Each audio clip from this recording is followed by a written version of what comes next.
Astra Travelers, and welcome to our Season 6 finale of Tales of Teyvat, a Genshin Lore Podcast. Last week, we went to our favorite head nurse in our favorite jail as we discussed Siegeween. This week, we're going across all of Teyvat as we discuss Dainsleif, or Dainsleif, and the Loom of Fate. Are you looking for an everlasting game of cat and mouse, but mostly just aloof cat? Well, allow us to create a new memory for you over at talesofteyvat.com, where Tiff has weaved together a page of visuals for every remembered episode and placed it right up inside our atlas for all to enjoy. I only touch atlases with consent. Mm-hmm. While you're on our site, check out our past episodes and seasons, artist spotlights from the community for every topic, and some other goodies. Finally, feel free to email Albedo with your anthrax-free mail at talesofteyvatpod@gmail.com to let us know what you think of this week's episode and what you'd like to see come Season 7. Additionally, travelers can feel free to check out our Ko-fi, where you can buy us a cup of coffee, or check out our merch shop. While we still have not introduced Twink Tank thongs, much to Brandon and Tiff's dismay, there's other Twink Tank and Tales of Teyvat merch for you to check out, and you could donate a cup of coffee as well to keep us caffeinated and pay for some of our important podcasting things like new mics, because it feels like my mic always dies. And our editing software, our web hosting, and everything in between, so we can make sure to keep bringing an enticing, anthrax-free, albedo-full, lively podcast your way. That being said, it is this season finale, and it's crazy that Season 6 is over. It's weird. It feels like it went very quick. I don't know. It feels normal time. Like, I feel like the timeline's normal for me. The timeline again? The Genshin timeline? The timeline. You know what it is? I think it's like there was so much anticipation to hit 100 that the fact that we're at 120 now is like, oh, all right. Let's just sped by. Yeah. I think it's more of that side of it. Well, I also just think that other things have been going on in my life that have made time move very slowly. Like, I don't even know what a podcast is. I show up here and hang out with my friends for a little bit, and then I go home. That's basically. Well, in typical Tales of Teyvat fashion, we like to end the season with a banger. And in this moment, it's the biggest banger of them all. We got Dainsleif, or Dainsleif, however you pronounce it. We know that there are some discrepancies in the VA pronunciation of it, like there are a few things. So whatever you prefer, we're going to probably say it both ways. I don't know what's right. Dains, yes. Or Dain. Or Dain, yeah. I like Dains. And they say that he's been called Dain since he was, like, young, which I was like, oh, that's nice. I'm glad he had a childhood nickname. Now, Dains, voiced by, like, the almighty Yuri Lowenthal, which is crazy, because he's in, like, everything under the fucking sun. And it's a character that we literally only see once a year. It's like Christmas. He's Santa. You're like, ooh, Dains is here. As somebody who's not as VA knowledgeable, what else is he voiced? Yeah, of course. So he is Sasuke Uchiha in the Naruto franchise. He is Peter Parker in the Spider-Man video games. He is Ben 10 in Ben 10. He is in the Persona franchise. He is in Helldivers. He is in Diablo. Is he my favorite? Is he my boyfriend in Persona? No, he's not in Persona 5. Ah. That is the one he's not in. He does not voice Igor. He's in Helldivers, Diablo, the Prince of Persia games, Marvel Rivals, Cookie Run, and way too many things to list. His IMDb is it's glorious. It's a long, long list. He's up there, you know, in VA like godliness, from my understanding. He's an icon. He's an icon, Yuri Lowenthal, people, and he voices the icon himself. Amazing, beautiful Dains with his bright blue eyes and his vanilla cookie hair, butter cookie hair. You know, his hair is in like gold, like the Travelers, you know. Lemon cookie. A pound cake. Oh. It's a lemon pound cake. I'm sure many people would agree. That they'd like to pound his cake? Is that what you're saying? I mean, that's what you said, Tiff. I was talking about the color of his hair. Sure. Mm-hmm. Now, first impressions of Dain's, you know, and we're going to talk about Dain's and his life. We're going to give you like the biography on Dain's basically today. And we're going to talk about the Loom of Fate while we're at it and really try to clear some things up with his timeline and what the heck a Loom of Fate is and why it's not weaving me a basket as we speak. But the first time we do meet Dain's is in Angel Share. And he basically starts playing like trivia with us. And I was like, who is this Dark Knight? This angsty motherfucker with a face mask on, like covering half his face like it's emo bangs from like 2011. And why is he asking me like 100 questions about my life? And I don't remember anything about my life. I am the traveler with no memes. He's also a bit sassy pants about it. He's like, hey, let me ask you some questions. Let me see if that's the right answer. It's like, excuse me? He's like, what color is the sky? And you're like, blue. And he's like, wrong. Yeah. But did we not remember, or was the player just led to believe that Traveler didn't remember? Well, as I've recently discovered, thanks to Dain's, we are led to believe that we don't remember. When Paimon went, oh, this is from the spaceship? I was like, how did you know? Yeah. Why have I not known for 5 fucking years? Yeah. But you know? Having all these conversations without us knowing. So one thing I'm curious about is, and we can get more into it as we go, but the more we hang out with Dain the first time, especially during the We Will Be Reunited area, I was wondering if we really didn't remember, but that hanging out with him started to unlock our memories. And I was wondering if that's because of his proximity to our sibling for so many years or so long. So that was just like a fun thought experiment of like, maybe we really didn't remember at first, but then hanging out with him is like what unlocked things for us. Because we see it again in Karibert where we're hanging out with him and that leads us to experiencing our siblings' memory. That is true. Very true. Okay, but before we get too much into logical theories, what was your favorite theory about Dain's when the whole game, like when you first met him, you know? Like, don't exclude any theories about Dainsleif from the last year. My favorite was that he was our older brother. Like before we knew we were descenders, I just love the idea that this was like big bro Dainsleif. And that, you know, Ether and Lumine just had this big brother and that we all were from Khaenri'ah and then we were going to live happily ever after. That's really the only one that I remember clearly, I feel like. I think my first thought was like, oh, this dude also came here from somewhere else. Like, I don't think I really grasped the whole Khaenri'ah thing in the very beginning. But like, I think, like, I really did think he was going to be either our actual, because I play as Lumine. I was like, oh my God, is this Aether? Like, is this our brother? And he's just like the adult version of him. Like, I thought he aged up. Oh, that would have been funny. Then I was like, oh, maybe he's just actually related to us somehow. But then I just like his little snarkiness, though, with that. Like, I knew that he knew something that he wasn't telling us. So I was like, that's either going to be because he's a bad guy or because he actually is like from the future. His snarkiness screamed Big Brother for me. I was like, ugh. And you know what's funny too is like there's a part in that snark where he's just like, I think he says like the Archon that calls himself Venti, and he says it like so like with disdain. And I was like, ew, what are you trying to say about him? And then I was like, oh, that's not really his name. I was like, he's actually pointing out what we already know, that he's not actually Venti. He's Barbados. Yeah, like don't be rude to Venti. I was like, how dare you? I was like, oh wait, you're just pointing out the thing we already know. Protect Venti at all costs. Yeah. So Dain's. So that's a little bit about, you know, there was a lot of craziness around him at first. He was this mysterious guy. We've heard his voice before, not only in these other franchises, but we've heard his voice because he also narrates everything. And he narrates that initial trailer too, where we get to see like a glimpse into what we're going to get from the game. We met Sino, Yansan, Ningguang, Tiff's favorite harbinger, who looks like Igor from Persona 5. Yeah, it's like the chapter preluder. It's like the game preview. Yeah. Yeah.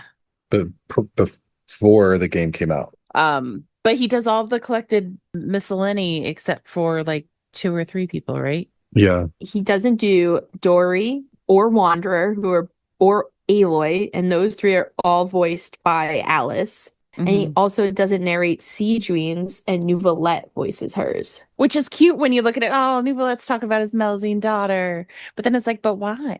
Like, is there something more to that? Nouvelette is like, I cannot let Alice know that there are creatures made of her abyssal monster, of her friend's abyssal monster. I mean, I think most of them make sense. I think Sidruin is the most surprising one Yeah. because Wanderer yeeted himself out of the timeline, right? Yep. And then Aloy's not from to that. And then who else was it? Dory. Now, Dory's also surprising, but that could also just be because Dory and Alice are very close. I just love the idea that Alice and Dory are business partners, and Dainsleif was like getting ready to record in the studio, you know? Mhm. And Alice just was like, "That's my business partner," and like shoved him out of the way and was like, "Hee, I get to talk about him now." And meanwhile, Danes is like, "What the fuck? I've been doing this for 4.5 years." Yeah. Ugh. So Dainsleif is from Khaenri'ah. And as we know, Khaenri'ah fell 500 years ago, our favorite point on the timeline during the Cataclysm. Dainsleif's age at the time of the Cataclysm is unknown, but he was old enough to be a captain for the Royal Guard. So take that as you may. What are we saying, 20? Yeah, that's how I kind of took it because, the people that become the Five Sinners are described as young, like brilliant young people. So they were kind of like the new generation of, I think people thought would be leading Khaenri'ah at some point, Right. or at least be leading it into like its next age. And Dainsleif was right alongside the Five Sinners in like the Six Brilliant Minds Club until they decided to do bad things. Mhm. Yeah. Yeah, I kind of imagined that it was the early 20s, but the whole idea of like, I mean, I feel like they made D-Luke like a captain at like 12. He was not a captain. He was the cavalry captain. Cavalry. Cavalry captain. Cavalry. Cavalry. Cavalry. Wait, is it CAV or CAL? CAV. Cavalry. But still, the second word you said was captain, though, still, right? How do you say it? I know you got it right. That's why I was just laughing at how slow you said it. You're like, I'm not convinced this is right. The cavalry captain. Well, Tiff, to your point, it's a specific role. It's so a captain. it's different. He's not like captaining a boat. He's captaining an entire fleet of horses that don't exist. Well, there were probably horses when he did it. This is all a meme to spite Kaeya. Kaeya one day will be like, "A horse!" And everyone will be like, "Why is he so excited?" And then Barca's like, kiss it goodbye. Don't get used to it. I would like to see a horse. I'd like to see a cow in the game too. I'd like to know where the milk and the dairy products come from. Yeah, besides Varessa. And the goats. It's goat milk. It is probably good. No, there's a cow on the bottle of milk. Yeah. So they're just lying to us, and it's fine, I guess. I would lie too. But Dainsleif grows up in what we assume is most likely a family, though we have no inkling to if he actually had parents, besides the fact that he was birthed. Yeah. It implies he has sort of like a normal background. Like he didn't grow up with like a tough background, but he was also not like super bougie, like high up or anything. So he's just kind of like a normal knight in Khaenri'ah, until he gets promoted. Like he works his way up to becoming promoted as the Twilight Sword, as the captain of the Royal Guard. Mm-hmm. And as he is making his way up, he does have an older brother, Vedrfolnir. Vedrfolnir. Yeah, I say it. I don't know for sure if this is right, but I say Vedrfolnir. Vedrfolnir. I'm going to call him Ved. Eddie Vedder. Yes, Eddie Vedder. Mhm. Who turns into the Dark Crystal. Yes, who turns into the Dark Crystal, is eventually one of the Five Sinners. And he was blinded and imprisoned while he was, pre-Dark Crystal for quote unquote giving Oracle, which I still think is the most hilarious phrase. I think we talked about this before, but it's like, oh, he was giving so much Oracle, girl. So we arrested him and blinded him. Yeah. They couldn't take it. They couldn't take how much oracle he was giving. So we took it away. Yeah, I was gonna say I find it's very interesting that like you mentioned, Dain seems to be like just an average guy making his way up the ranks. Meanwhile, his brother's a like oracle. Like, and what a shadow to live in. I know. I kind of wondered that if like maybe he got promoted to Twilight Sword because he's like a Nepo brother. Nepo baby. I thought that too, but then there's the rescuing and everything, which we'll talk about in a second, that I think really does make him a little special. Like, Yeah. I think he was kind of a natural leader. so while all of this is happening, he is making his way up. His brother is oracling everywhere. He's also learning Black Serpent blade work, which is a big deal. It's like one of the main sword fighting styles in Khaenri'ah, similar as we've talked about to like the Gua arts or Kazua's family and the sword arts that they have taught. And the Black Serpent Knights that you run into in the Chasm are actually like named after this sword style because they were all the royal guard that Dainsleif was in charge of. Yeah, they were the Black Serpents, which I'm assuming just means royal guard members who knew that blade work, style. And we learned that Dainsleif studied under a man named Hayden. Mm-hmm. And he learned from Hayden alongside Sertology, who you guys may also know as the Foul, aka Skirk's master, aka Child's master's master. The Foul legacy, owner of the Narwhal that we all love and hate, but has joyous music to fight to. AKA Dain's bestie. For now. Yeah. Back when they were, pre-Cataclysm, they were BFFs. So Bestie Dains and Bestie Sertology trained under this guy Hayden. Now Hayden was kind of a power-hungry dickhead. Yeah, definitely. He's cruel. He basically the whole time was trying to undermine the people he was training, and he didn't want basically the new knights to be better than him. He wanted to always be remembered as the best. So he started to cut down his students or cut off all of their appendages, whatever you prefer. Because Sertology, because of him, ended up with no limbs. Or some limbs. None. No limbs. Gone. He had how did he get around, I wonder? They Floating. probably had all that technology. They probably just made him robotic limbs. Yeah. And so you have Dains learning alongside Sertology. Dains, of course, does not get corrupted somehow by Hayden. At some point, while this is happening, Dainsleif's brother gets imprisoned, as Brandon mentioned, because of all the oracle he was giving. And Dainsleif and other brilliant minds go and rescue him. They're like the heroes. And all I can imagine is them doing like a 911 style rope rescue down like a mountain cliff into a jail cell. Like, how do you imagine this rescue going down? Yeah, I think you're right. Well, first of all, I think they waited until just the right time, which was when the Vinster King, which was the king of Khaenri'ah at the time, is leading our sibling down to the deepest depths of Khaenri'ah. Oh, to the furnace? To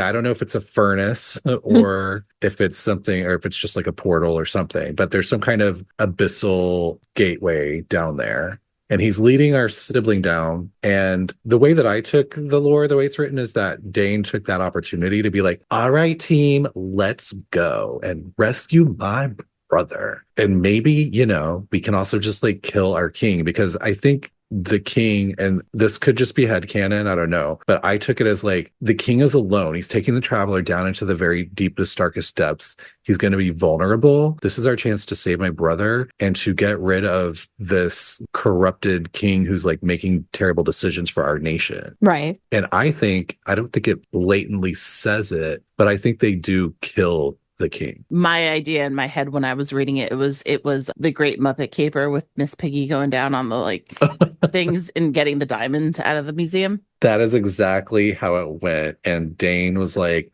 hi. Yeah. Miss Piggy style. Travelers, if you didn't get it, they really don't tell us at all what actually happens and how they save.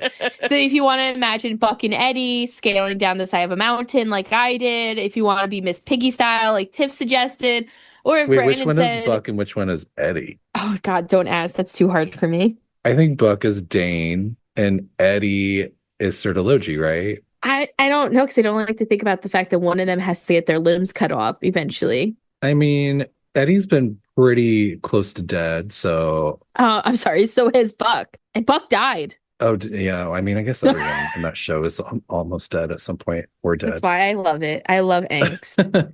All right, we'll give Dane's because he's blonde. How about that? We're going to imagine that Sertology is a beautiful Spanish boy. Yeah, I feel like Buck, his outlook and mood kind of shift around enough to make him Dain like. And he's He also could be Dane's on certain days. He's also super idealistic in that way. And he's got beautiful blue eyes like Dainsleif. So now, what it does say, though, by the way, is when, he witnesses the Vinster King leading our sibling down into the deepest depths of Khaenri'ah, and it says that Dain gathers the other brilliant young ones of the age, which is why we know they're young-ish, and intended to free his brother, but that they also, quote, saved the nation, end quote, as a passing deed. So I almost took that as like, they went down to save his brother, but then they took advantage of the opportunity just in passing to kill the king because he was doing something fucked up. I mean, I love that. And I also got the idea that they did something along those lines, like whether it was kill or stop something big bad, like the human nuker, like they definitely did something. Now, the reason I think they killed the king is because specifically, if you look at the description of the Wings of Fate's Course Intertwined Wind Glider, that's one of the green ones that came out when the game came out on Xbox.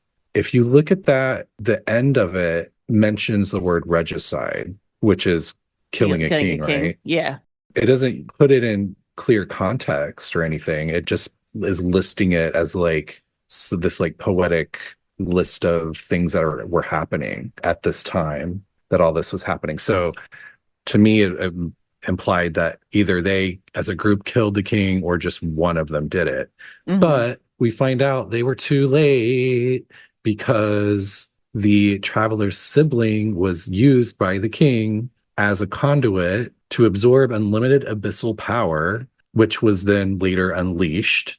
But we also know that the abyssal power in our sibling was divided up, quote unquote. And where have we heard divided up abyssal power? Oh yeah, the Five Sinners, because they talk about having this world-shattering power divided between them. So how I took this was that Dain is down there with the Five Sinners, and they are down there, they rescue his brother, and then they kill the king, but then they realize, oh shit, all this abyssal energy is in this blonde person.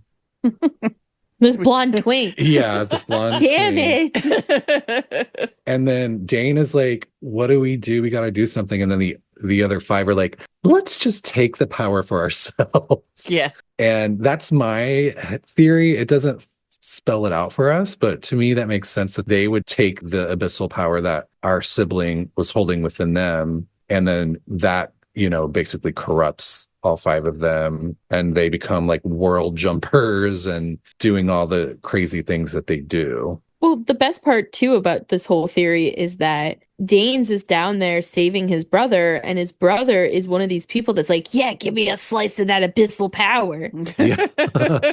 Dain's brother is one of the Five Sinners. And clarify, the Five Sinners, we know them very well. They are Ved, the older brother to Dain's, the Oracle. Mm-hmm. Better Fulnir. My least favorite character, Daughter, Albedo's mother. Uh-huh. Sertology, the Foul. Hieropater, the Wise. I think we know the least about that one. My guess on the pronunciation is Hroptatir, but I don't know. Probably listen to B on that one and not me. And Rarer? Rerir, maybe? So we don't know a lot about the last two I mentioned, but we got Big Brother, Ved, Bad Mom, and Owner of a Narwhal. I want to know why Rerir's nickname is so different from the others. Because you have the Wise, the Visionary, Gold, the Foul, and then Rasher of Solnari. Yeah. Interesting. Mm-hmm. Is it representative of anything, you think? Maybe. I tried to avoid going too deep on the other ones, like those characters, because I'm assuming we'll do episodes on them later. And I didn't want to get distracted, but... So they rescue the brother, and these five people are, including the brother, are like, he, we might be able to get abyssal power. World-shattering power. They got like a glimpse of it, It was like, oh. And Eddie Vedder. Oh my God. Wait, that's Eddie. His brother's Eddie. No. Eddie Vedder's like, I'm gonna be able to give all of the Oracle now. Yeah. I got so much room for all the Oracle. And he's like, I really like jewels. Yeah, he's like, what if I just became a piece of amethyst? Because I'll cause all of your anxieties to go away. He's like, I see gemstones in my future. Gem in the holograms coming your way. So, but at this point, none of them actually get access to that power as far as we know. It doesn't really come into the Cataclysm. I don't think we know how much time passes between that moment and the actual Cataclysm. Right. We just know that they do nothing to stop the Cataclysm from happening, and they do not join in the fight after it starts, which is what causes Dainsleif to sever ties with them, including his own brother. Is them taking that abyssal energy, do you think that Celestia knew about it too, and that was one of the deciding factors of this guy now? I think it's something that the king did. Ermin did something. More him. I think that, and I want to take a back step in a second, but I think they took advantage of the king doing something stupid and our sibling, the Abyss twin, going and doing something else, aka looking for us because of a weird time loop, and that they took advantage of the Abyssal twin kind of being MIA to take their power, or to take the power that they were offered. That's kind of how I saw it. But before we jump too much into the Cataclysm and deep dive into that, there's just two other things that you need to know about Dainsleif before the Cataclysm happens, because his life gets turned upside down, just like the Fresh Prince. As did most people who were there. But we mentioned earlier that he has these two nicknames of the Twilight Sword and the Bowkeeper, or the Bowkeeper, however you want to pronounce it. It's Bough. I think it's really important to just mention that, because the Twilight Sword is mentioned in a few stories, I believe. We hear it mentioned in the game a few times. And also, it's a Sword of Doom in the MCU, in the Marvel Cinematic Universe. And it's usually owned by someone from the Thor universe, which is all Nordic, which we know that Khaenri'ah is mostly based off of Nordic and Germanic Nordic mythologies. So combine the two. So I just thought that was interesting, that the only connection you can really take is something from Marvel, but it does say that the sword will raise all that is when the end of time is nigh. So I don't know if, Thor's trying to give us hints to something, but something to keep in mind. So you have the other nickname that he has is the Bowkeeper. Now, I had no idea what a bow was going into this, so I had to look it up. And a bow is a main branch of a tree. And then we all know that, being a keeper means you're in charge of something. I'm not my sister's keeper. Yes, you are. You're in charge of your sister. So this means that he is in charge of a tree branch, a main tree branch. I like to think of it as like the Rockabye Baby nursery rhyme song, but I love to think of it as like when the bough breaks, the cradle will fall, but the bough is Rukkhadevata. Oh my God. When the bough breaks, the cradle will fall, and down will come Nahida, cradle and all. Into her cage. Yeah, the cradle's upside down and it's now a cage. Yeah. It fell on top of her.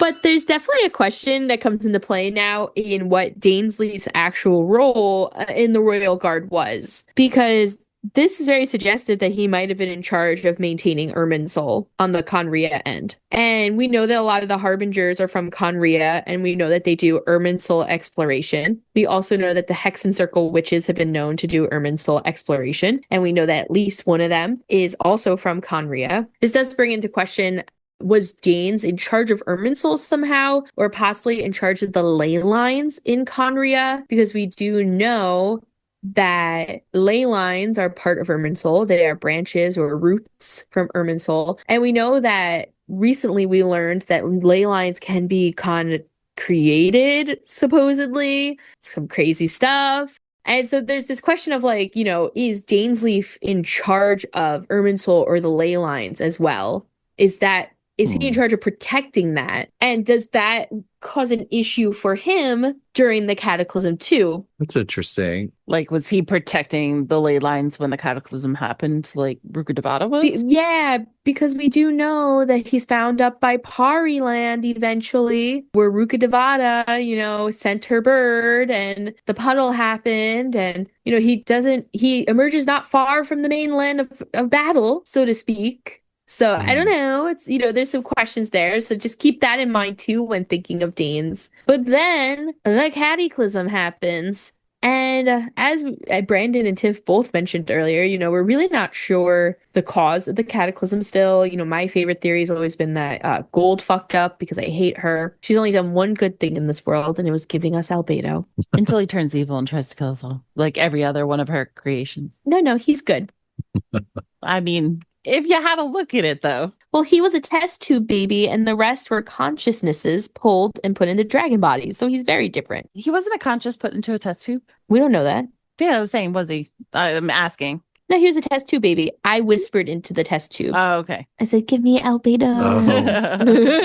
Feeny is a member of the Hexen Circle. Yeah. But I think the most common theory with why is because Khaenri'ah was like, fuck you gods, and they didn't want to play by the Celestial rules. And I think that's the most common theory of why they got sky-nailed. Mm-hmm. The Celestials just was unhappy with them for not following what they wanted them to do. Because they didn't believe in any of that. They didn't have an Archon. They kind of like were making all sorts of crazy mechanics and of the things we see throughout all of Teyvat, from like the rune guards to, I feel like everything. I feel like there's Khaenri'ah technology throughout all of Teyvat. Mm-hmm. So they were like being like, the scientists in the church was like, no. Yeah, they were like the sacrilegious atheists. Mm-hmm. Yeah, we see that with Clothar even. He's like, fuck the gods. I'm not asking for help. I'm really curious about this when you look at like the greater timeline and everything we've learned about it, because like I do think all the legends around it are like they didn't worship a god, so they were punished. But do we think it's possible that maybe whatever they did actually just started destroying the boundary between Teyvat and the Abyss, and the Skynails were sent down simply to keep the world together, not necessarily as punishment?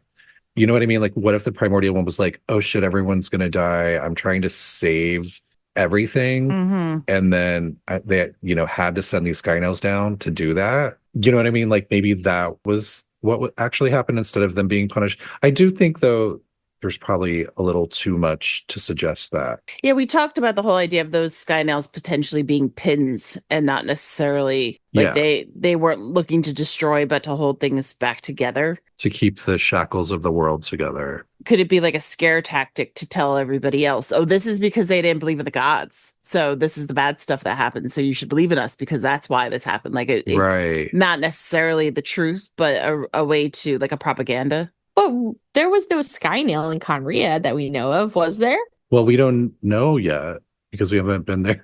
Yeah, that's what I'm just saying. It's like we don't know if there's a Skynail in Khaenri'ah. I honestly don't think they were Skynailed at all. What do you think caused the Cataclysm then? You think that they just like blew it up? No, I think that King Ermin did something to fight the Shades. And I think that Renova came in, as we've seen in that one video that they recently released. I think Renova came in and caused chaos and made them pay. I think that they were probably looking into things that, Sumeru would say you're not allowed to look into, like the causes of the world and everything. They were probably trying to learn more about Celestia because they didn't want to answer to a god. And I think that the Shade of Death came down and knocked some sense into them. And we also know that at the same time, you had the Space Shade, go MIA right after this, and that she was the one who, stopped us years prior. So I think that something else happened. I don't think there's a Skynail down there, and we do know that the Skynails kind of happened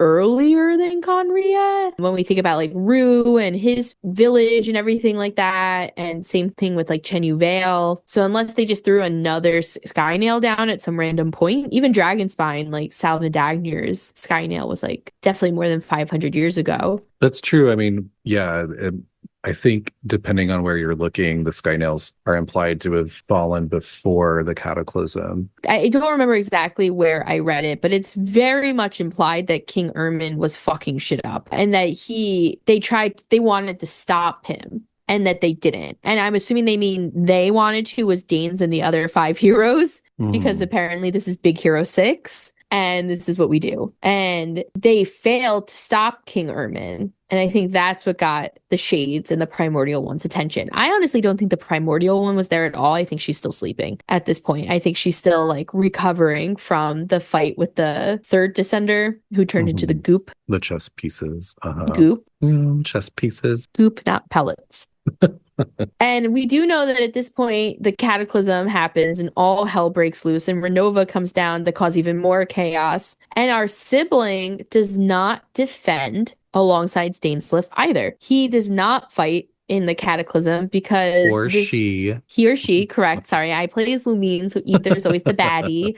Sorry, Zach Aguilar. But the Abyss sibling gets it's so wild. The Abyss sibling is like, OMG, what is happening? I must protect Khaenri'ah, my home, because they've made me the prince/princess. And then this girl runs over. What is her name? Deserith? Jaredith? It's not Desiree. Daredith. Daredith runs over holding a key to the hibernation chamber of the spaceship that brought us and our sibling down. And is like, I've met your sibling, hero. And the twin is like, what? So the twin actually goes back to the spaceship to check and see if we are out of the hibernation chamber, and we are not. We are still in the hibernation chamber. And so our sibling completely misses the Cataclysm fight, I guess, which makes sense. If you remember way back at the beginning of Genshin, there's a video of Ether, who is in the Traveler. Ether is like the playable character in this video, as they always are, fighting in Old Mondstadt, over where Dvalin's lair is, and Lumine comes over on a Ruin Guard's shoulder and has the memories of running through the Cataclysm and like falling to her knees. And that video makes a lot more sense now. She's like, oh, the Abyss twin missed the whole fucking thing because they were looking for us. And we're misled because there's a lot of timey-wimey bullshit we won't really get into happening. And so our sibling misses the whole thing. So Dainsleif is like, all right, me and these 5 heroes, we're going to do this. And the 5 heroes are like, Abyss cake. And they're stuffing their faces with abyssal power. And they don't defend Khaenri'ah either. And I think it's not a stretch to assume that they probably caused the Cataclysm. I mean, at least Rhindaughter had a big part in it. Well, maybe she was working with Ermin, and that's why she was like, eh. I don't know, because I think Ermin was probably dead at this point already. I think they took the power and then something else might have happened. I think maybe Gold, or maybe all of them, you know, in my headcanon, their power corrupted them and they caused the Cataclysm. And that's how they probably became like world jumpers. I mean, it's definitely a reason to be called the Sinners. I could be wrong, but when you think about the regicide thing with, you know, when they first go to free Vedderfolnir, and then, I mean, it's very vague with how it's worded, but I took it as like, that's when the king died. It's definitely Ermin. And I would say the Sinners probably are involved because I know one of them was involved a little bit, but basically they were using secrets from beyond the skies to make the machinery better. And none of that started until Ermin came into power. And the secrets beyond the skies is assumed to be forbidden knowledge. And so they used all this forbidden knowledge to make their machines so much stronger and to quote unquote throw off the shackles imposed by this world's laws. And there's even notes and letters from Anfortis, if we remember Anfortis Albrique. He is hopefully Kaeya's ancestor, who was better than the other ancestor he has. And he was one of the guys who were in the Schwanenritter, and they like rised up in Sumeru and they continued to fight on like the mainland until they died. He actually went up and petitioned Ermin. And he was like, we should like preserve this and stuff like that. And we really don't know what happens in that, if like he listens to Anfortis and they do that. And then according to Piero, It says Piero's memories about his failures to gain Ermin's favor prevent Ermin and the sages from tearing away the veil of sin, suggest that Ermin did not heed forbidden knowledge detractors, and at some point Ermin would announce the traveler's sibling as the heir to the throne and grant him the title of prince or princess, prompting a celebration, which a young Dainsleif was present. During the celebration, Ermin and the court of Khaenri'ah proclaimed that the sibling would bring great prosperity to the kingdom, and Ermin would later lead them down to the deepest depths. Ermin's status during the Cataclysm is unclear, but a bulletin behind the underground Khaenri'ah ruins announced that Amfortas had declared himself regent as King Ermin's present into both space and the current unknown threats facing the kingdom, suggesting that Ermin was incapable of ruling by the time the abyssal monsters attacked. So I mean, I think that's 50-50. I think it's like King Ermin was using forbidden knowledge and everyone else kind of dug in. Oh yeah, no, I definitely think that's the vibe, and that's why I think around the time that they freed Vetterfolnir, and it could be that this is skewed in the way that I'm thinking of it, but I thought that that's like when they ended up killing him, when this thing happened with the sibling. Yeah, so maybe it was Ermin that was the reason for it all. Maybe the sinners actually tried to stop him. Yeah, I think they probably went down there to stop him. Yeah. And Dain was the only one with the willpower to resist the abyssal power. They got like the one ring that called out to them. Yeah. So sad. Because when I first read all that, I was like, oh, like they killed the king, but then the five sinners took the power and that caused the cataclysm. But it's possible that either he was still alive for a little bit or he was killed and they absorbed the power, but then some type of amount of time passed and then they caused the cataclysm or something else caused it. Okay. But that's why Amfortas stepped up, because the king was like, maybe they hit his body or something, you know what I mean? Like, oh my God. Maybe he wasn't around and they were just like, oh no, he can't be bothered right now. So we're going to allow Amfortas to become, the new king. Like, okay, that makes sense. So there's a lot of drama going on. Yeah, there's a lot of unknown too. Right. So at this point, Dainsleif, who's in charge of the royal guard, he goes up to Halfdan, who is also a higher up in the royal guard, and he tells him that he needs to protect Khaenri'ah at all costs. And he does. And he lives to tell the tale, but bad shit happens to him because while Dainsleif is fighting, Halfdan is fighting, all of the knights are fighting, the five sinners are eating abyssal cake in the corner, and Gold is just putting dragons into the world. She's like, run free, my pretties. Renova comes down. Shade of Death. You meet her in Natlan. She's a bunch of eyes at first, and now she's like a beautiful, beautiful shade lady. And she comes down and she's like, yeah, this ain't gonna fly. Forbidden knowledge, trying to avoid stuff. I curse ye all. And so this is when we get the curse that all pure-blooded Khaenri'ahs have immortality and all non-pure-blooded become monsters. Mwahaha. Yeah. As we do later learn from Capitano, even immortality means you become goop at some point. So immortality doesn't mean you keep your young boyish charm your whole life, unfortunately. Become like a sloshy skeleton. Yeah. Who you would not recognize. The only one who survives this is Dainsleif. So we're not 100% sure where the five sinners go at this point. I like to think that they scattered like the sacred jewel shards in Inuyasha.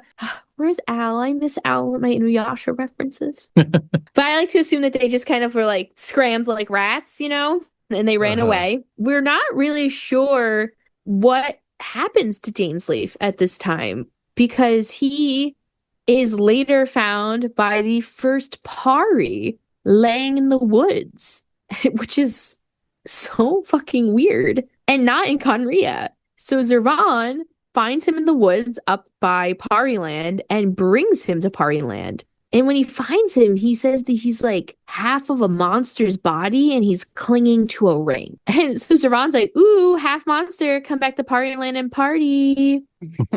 Brings him back. Meanwhile, Halfdan, not full Dan. He never turns full Dan. No, Halfdan stays Halfdan, maybe even becomes quarter Dan, and he becomes a black serpent knight. And those are the enemies that we see in the chasm at some point. So everyone's becoming hilly trolls, they're becoming immortal. They're screaming, they're crying, they're throwing up. And Danes wakes up with Zervan and he's like, yeah, I'll fight with you. And he just starts to fight abyssal monsters with a Pari. No questions asked. He didn't look at this little floating thing and go, what the fuck are you? Maybe they already knew about them. They had just been born. No, they were just born. That's right. They were little bitty babies. He was probably just like, you're going to help fight this shit? Let's go. So now we have this ring, though. And I think we need to take a second to discuss his ring. Yes. It was given to him by his brother, which we don't know any of the circumstances around that, right? Right. About like when he gave it to him, why he gave it to him. We don't know where the ring came from. All we know is that Vedrfolnir gave it to him and that it has the power to reset Dain's condition continuously, which keeps him alive. It keeps him from suffering from erosion, and it allows him, and that is very important because that means that it allows him to hold on to his memories well, and it keeps him from becoming a squishy, sloshy skeleton over the years. It's interesting because when we meet Capitano is like, yeah, I really don't know what Dainsleif is doing to keep his beautiful physique because you don't want to see what's under this helmet. Yeah.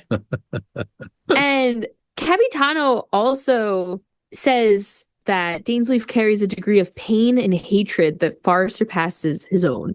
So he's like, I don't know how he's keeping his boyish charm, but he's really angry. I think he suspects that it's pure resentment and rage. It keeps him young. Yeah. Is that what keeps you young and beautiful? Because I gotta get on that. So. I know. We need more anger in our bodies. And, Brandon, you also brought up that, the erosion that could take place. And in this situation, erosion means that you usually lose your memories. And when we first meet Dainsleif, he acts like he has no memories, that he really doesn't know a lot. But then in our most recent time with him, we find out that he does have a full-blown memory of Khaenri'ah and everything, and that he remembers things about Mondstadt from the first times he's ever been there. So it almost makes it feel like he's lied to the Traveler at times to maybe get us to trust him. Well, that's a really interesting question because I want to know how this ring works because it says it like resets his condition. Mm-hmm. So does that mean that like he's continuously, like his memory is continuously fading,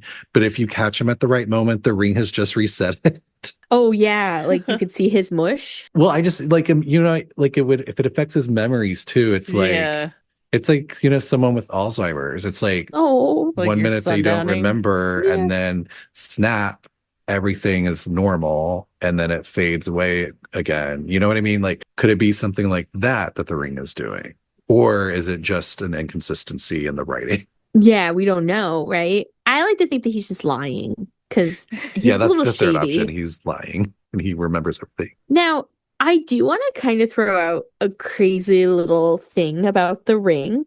So there is this ring called the Ring of Nibelung, not in Genshin. It's actually from a dramatic, epic musical drama. The best. I'm here for that.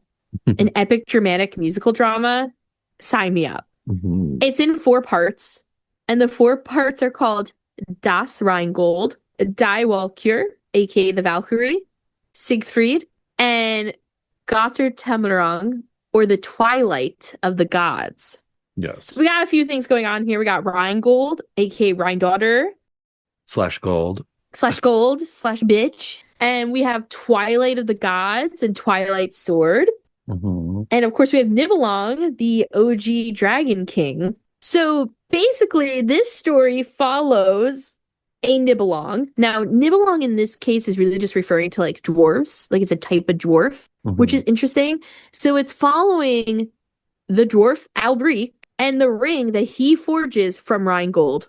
So, now we got Kaeya also in the mix. And it's like what is happening here? Also, in the 4 parts of this play, you have a character called Gunther. Now, if you read Gunther in this situation is a king, and he ruled after the people that he ends up ruling crossed the Rhine River, which is the second longest river in Central and Western Europe, because I was curious what it was. And we've discussed in our Gold episode that Rhine daughter means daughter of Rhine. So as you know, you could say like the daughter of the Rhine River.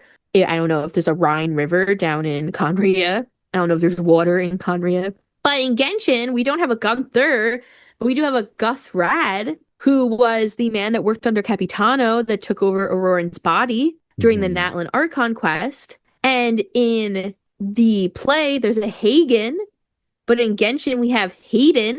It's just one letter off, our jerk-face swordmanship teacher.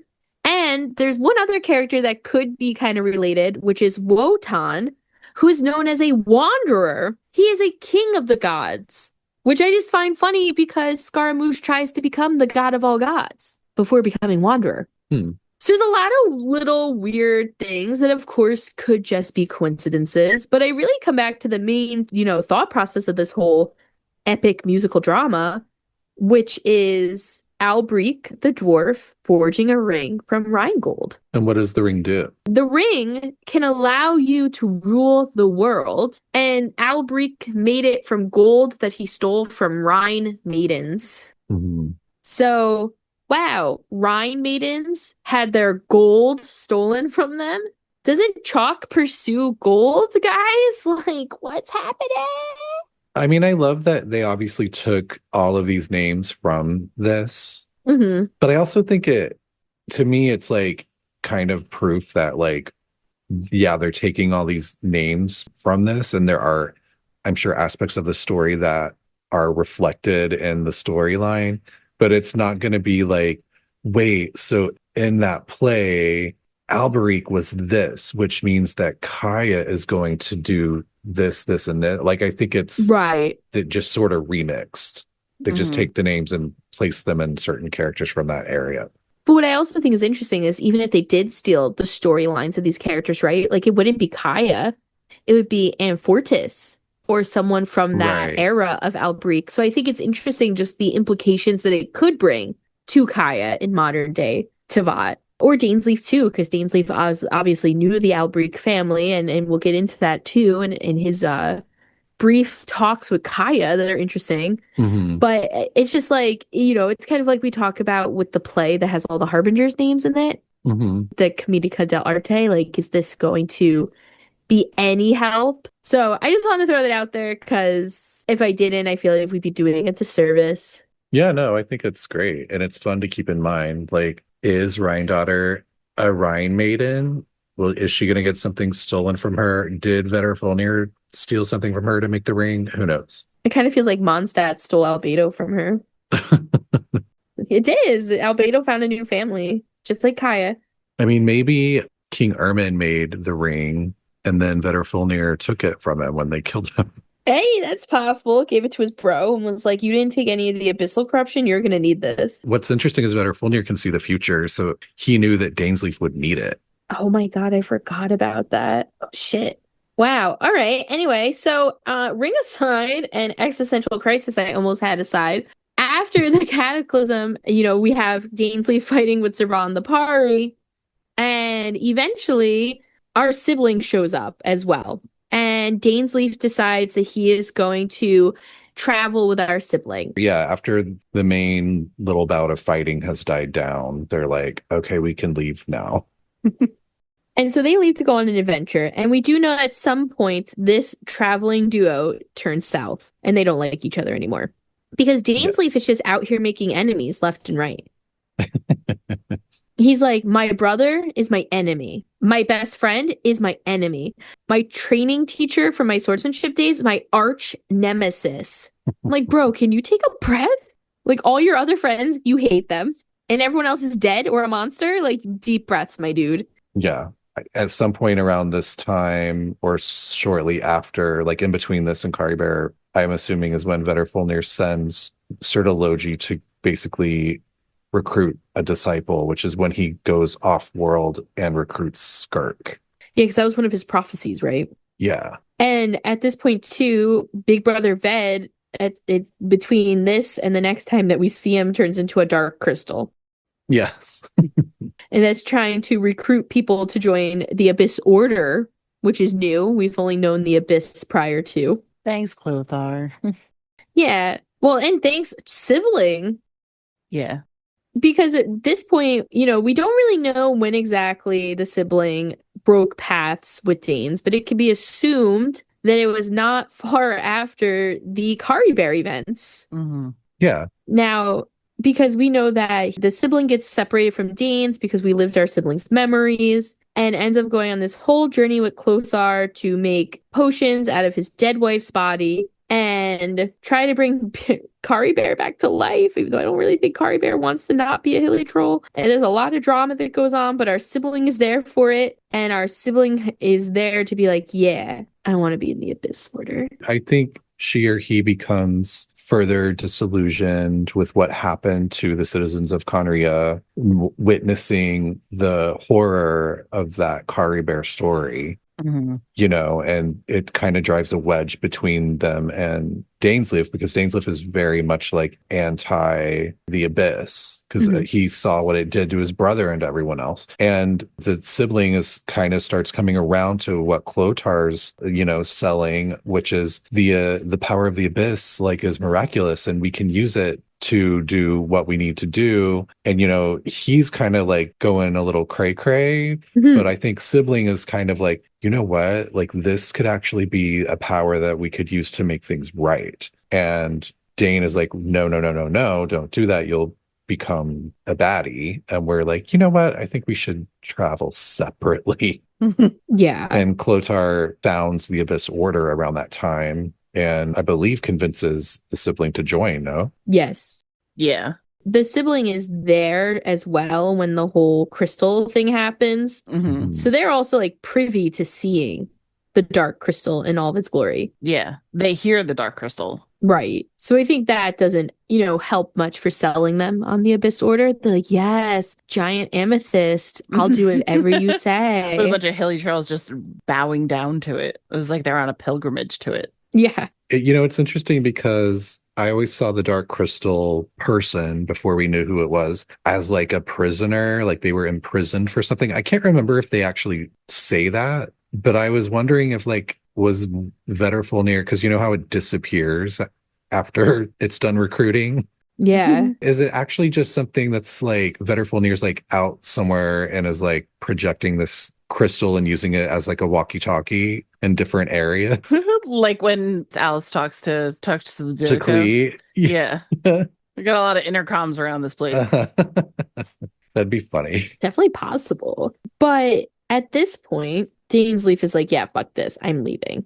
Dainsleif is angry. He's got 9,000 enemies. He doesn't really know what he's doing in his life. It's like, I'm sad that the sibling's gone. That sucks. That sucks, man. I had one friend left and now they're gone. He's not having a good time. And we really don't know what happens with Dainsleif between then and the first time we meet him. Yeah. He kind of is just out and about, assumed to be traveling around, assumed to be kicking ass, just very angry. It's funny because we kind of find out that his whole thing is like, I'm trying to fight the Abyss Order. And it's like, dude, you've been doing this a really long time and you've made no progress. Yeah. It's very true. You ain't good at it. Maybe get a new job. And like the worst part is too, like you traveled with the one guy for so long. Like, how do you not know him? Like, you don't know the sibling well enough to get in their head and to actually understand what they're doing. Like, were you not paying attention? Were you a terrible travel companion?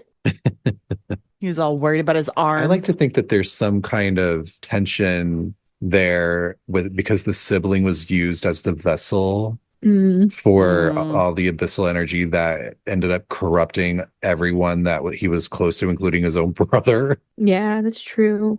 I mean, we're assuming that the sibling went down with King Ermin willingly. Yeah. Who knows if they were tricked or something, but I remember reading that and thinking, like, wouldn't you think that like they would have an underlying tension where the sibling feels horribly guilty and Dain has like a weird lingering resentment, even if he knows, logically that it's not really their fault? I could see that sort of coming into play between them.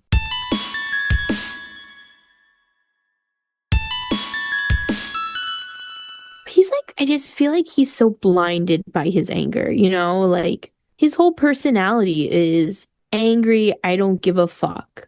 Unless it involves something that took down Khaenri'ah, he doesn't care. He's like, oh, child brought back Osile and almost drowned all of Leeway Harbor? Nah, they don't need me. But do you think it's the ring that resets him, and is his anger constantly being replenished? I don't know. What I was going to say is, meanwhile, Albedo studies Kaeya, which is, the alchemy from Khaenri'ah that Gold studied. And Dainsleif is like, no, absolutely not. I hate this guy. He doesn't say that. He thinks it. My headcanon is that Dainsleif curses Albedo every night as he goes to bed. That's like when Cosgrove like yawns in your direction and you're like, he hates me, just call me a bitch. I mean, but he did. But yeah, so I don't know. I don't know if it's really just like you said, like the ring is only making him remember that stuff, but he remembers us pretty well every time we run into him. No, I'm just wondering if like his anger is also being fueled by it. Like a side effect? Yeah, like is it like I'm so curious about the mechanics of this ring. Like, is it just affecting his physical body, or is it, I mean, we know that it's helping with his memories, but wouldn't you think that also means it's cycling his emotions back to where they were potentially? It could be. Like maybe just because of the ring, he lives in a constant state of anger. That sounds like a terrible way to live, and I'd be so mad at my brother if he gave me that ring. You're like, thanks. Yeah, thanks for nothing. It's like when you get that keychain from somebody who was on vacation. It's like, my friend went to Costa Rica and all I got back was this stupid keychain. It's like, my brother went down to the depths of the abyss and all I got back was this cursed ring. My whole nation was obliterated, but I have this ring. I love that. It's amazing. Poor Frodo. Poor Frodo Dain. Frodo. Yeah. Saved. He needs a Samwise. He does. I saw a cute little meme that was like these pudgy little like chibi Frodo and Samwise, and Gandalf's holding Samwise and goes, "Here, take this." It was so cute. That is cute. He was like all dopey, like. But this brings us to our first in-person interaction with Sir Dainsleif. Sir Dainsleif. Sir Dainsleif, the man we meet in Angel Share. Yeah, our sassy little friend. Our lonely little anger ball. Mm-hmm. And just a quick recap so travelers know where we are. This is the quest with Dainsleif where you find the upside-down statue with the dead treasure hoarder. Yes, the defiled statue. But this is our first meeting with Dainsleif. And you're like, ooh, here's my older brother. I'm glad he's here. Mm-hmm. This is when the game starts getting good. Yeah, because you're like, wait, what's happening? Yeah. It leads up to your first spotting of your twins. Yeah. And then you realize, wait, my twin's on the bad side? Mm-hmm. And then the whole game shifts on its axis at that point. And you're like, oh, this game is like doing something bigger than what it presented during this whole first chunk. I just remember being like so much more interested in the game once I got to that point. I remember being shook by the fact that there was a dead guy, like a legit murdered dead guy. Yeah. And little did I know Natlan was coming. Lots of dead people. Dead dinos. Dead people, dead dinos, dead parents. It's all here, guys. Mm-hmm. We got orphans. Is it sad that my biggest awe was the dead dinos? Because that says something about me. I think a lot of people feel that way. It's like they would rather an adult person die instead of a dog, you know? Yeah. Didn't do anything wrong. They're just existing and vibing, not taking rings. They're innocent, yeah. I mean, Dainsleif didn't take a ring. He was gifted a ring. But yeah, we don't really learn a lot about Dainsleif here. We meet him. That's basically it. Yeah, he's cagey. He lets us know that he knows our sibling, but doesn't really give us much information. And then eventually he tells us, that he's working against the Abyss Order and he's trying to stop their Loom of Fate operation while also trying to learn like what it is. And so we go through that. Is that not crazy that the Loom of Fate was brought up that quick? I know. Yeah. But like it really at that point you were just like excuse me? The Loom. What kind of Loom are we talking about? So this is our first Loom of Fate mention, the first name drop, so to speak. And we still don't know what it is. We're like, okay, Loom of Fate, baskets of fate, palm baskets, wicker. Like, what are we doing? Waste basket. Or like a loom. Are we making hats? Yeah. Or is it just looming over us? Is the fate looming over us? Yeah, we're not sure. He basically name drops and then it's like, thanks for participating in trivia. I'm glad we found a dead body together. I gotta go. Uh-huh. Oh, and that we also learned a little bit about the eye of the, what are they called? The Ruin Guard's real names. The first field tiller. Yes, which is like an item that they need for the Loom of Fate, right? Yeah, and eventually he gets his hands on the first field tiller's eye and is like, aha, the Loom of Fate cannot proceed because I have the eye and they don't, which means they cannot finish whatever they're trying to do with these weird ingredients that they're collecting. Although to me, I was thinking about it and the eye of the first field tiller makes a lot of sense in retrospect, because if they need something that contains like memories, what would have more memories than their first field tiller that they created that wandered aimlessly through Khaenri'ah back in the day and then like out through the whole rest of the world? Because if you remember that storyline, it's like the first field tiller, it's been around since Khaenri'ah was a thing, just sort of on autopilot, walking around and wandering and attacking anything that comes near it. And it ends up, I think, in Stormtear's lair, right? Yeah. People were like afraid to approach there for a long time because it would just shoot out missiles. So I was excited when I realized that makes sense, that was like a key item that they needed for the Loom of Fate. I was like, oh, yeah, they need memories. Just thought it was strange that Dainsleif decided to carry it around by sticking it up his butt. That's true. He sticks a lot up the butt. Yeah. He's like, I need to keep this with me so nobody finds it. Let me stick it in me. It's his magic hot pocket. Hot pocket. Paninis. I always remember the Hot Pocket Panini song was so good. I always think of Jim Gaffigan when he does this whole like bit about Hot Pockets and he sings Hot Pockets. It's very funny. But that's all we really learned the first time. And then Dainsleif leaves us. We're like, all right, Hot Pocket up the ass. I should just also point out, we do not know for sure that he stuck it up his ass. Oh, I know. We just know that he was carrying it around inside of him somehow. I just figured that was the easiest way to go. That is like really weird how they don't explain how he can just hide things in his body. Yeah. Like, okay. Like, did he just open it? Like, if he's always regenerating and stuff and he can't die, did he just like slice it, put it in there and just like Deadpool just he has like a Iron Man cavity in his chest. Oh my god. That's where his heart belongs. Yeah. It's like a little trunk. Yeah. I don't like it. But he kind of goes to separate ways. Shit up the ass. Vibing. We meet him again next time in the chasm, is that right? Yes. Yeah. Or some of us like to call it the chasm. Some of us, aka Tiff.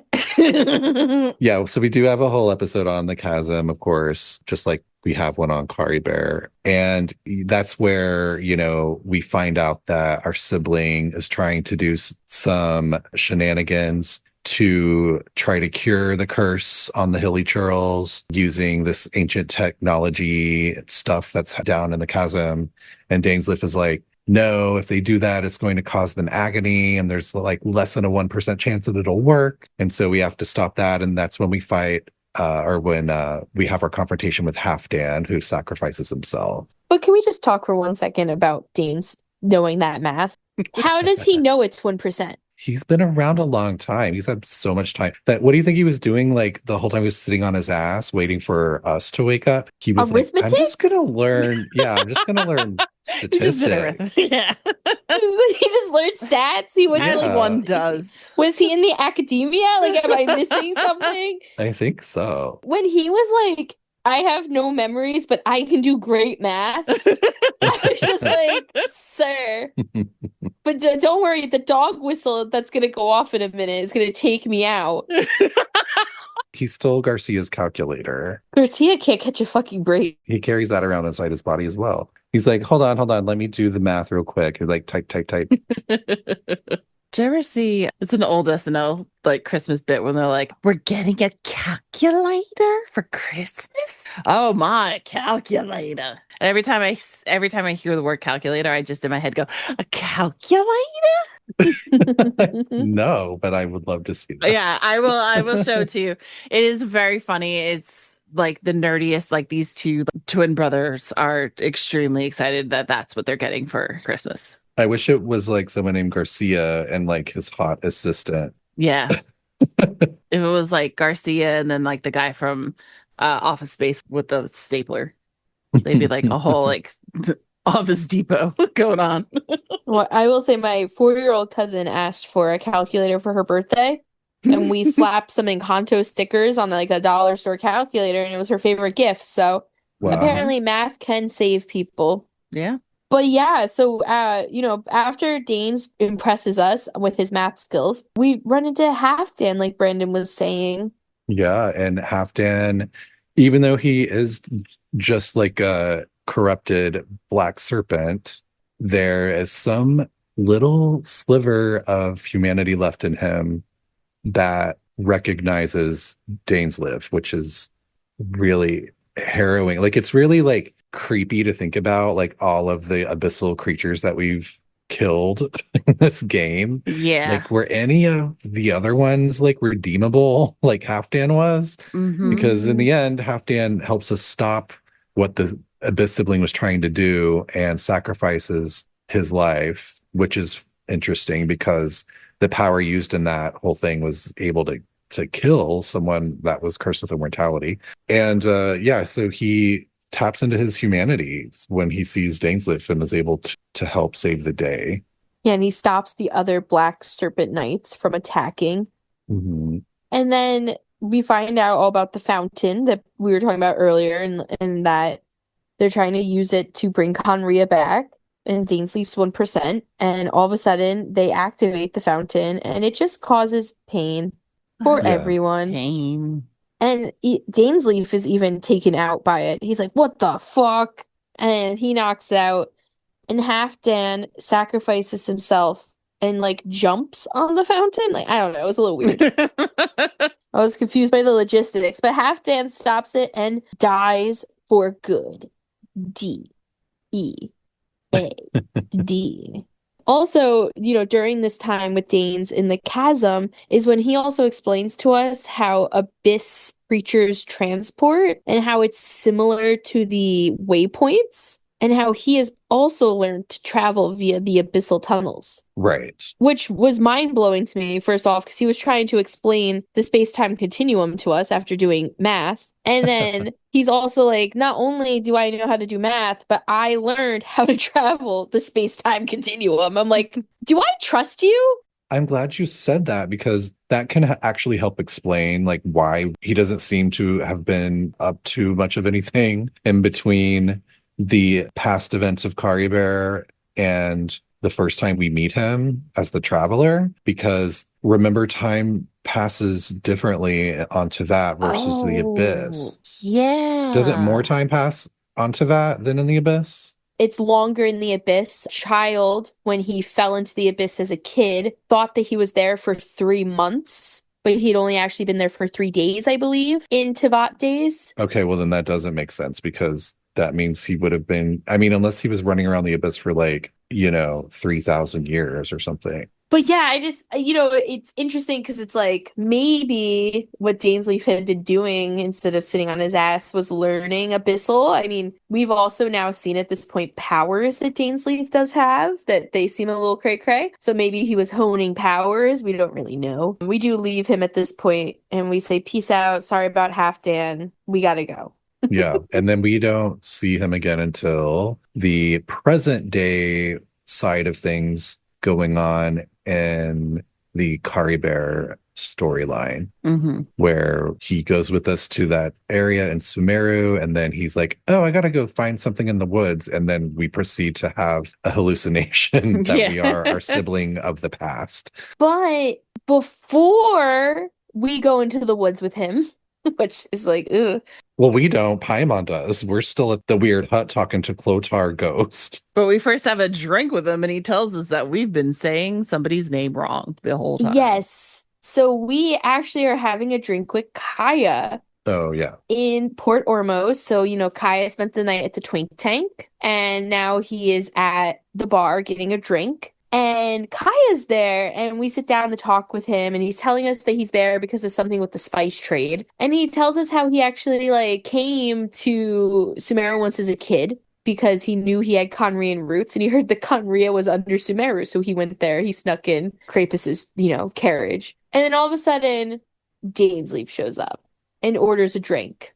And he orders a Death in the Afternoon, which we know is Kaya's favorite drink.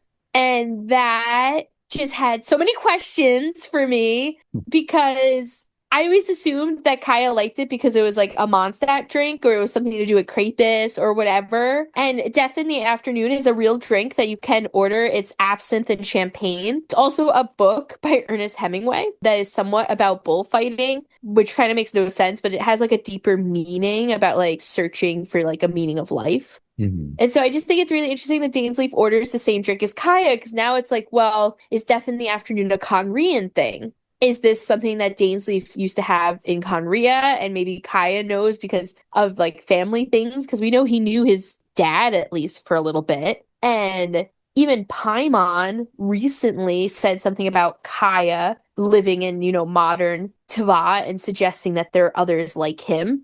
She didn't say for fact, but she was making assumptions. So there is this question now of like, why? Like, what is, like, this drink must mean something in my head. But on top of that, Kaeya is like, oh, nice of you to like, come out of the corner, sir. And you basically find out that Kaeya and Dainsleif kind of know each other because Kaeya has seen him sulking around Mondstadt and has heard his name once or twice. And Dainsleif knows him, and he's like, oh yeah, you're an Albreek, the family that created the Abyss Order. And Kaya's like, oh, wow, that spoiled my appetite. I guess you just confirmed my worst nightmares about my lineage. And then it's that my name is said Albreek, not Albrecht. Yeah, he's like, now I have a dumb name. It's like, damn, screw the Abyss shit. I can't believe I've been saying my name wrong. He's like, I'm named after a dwarf. Great.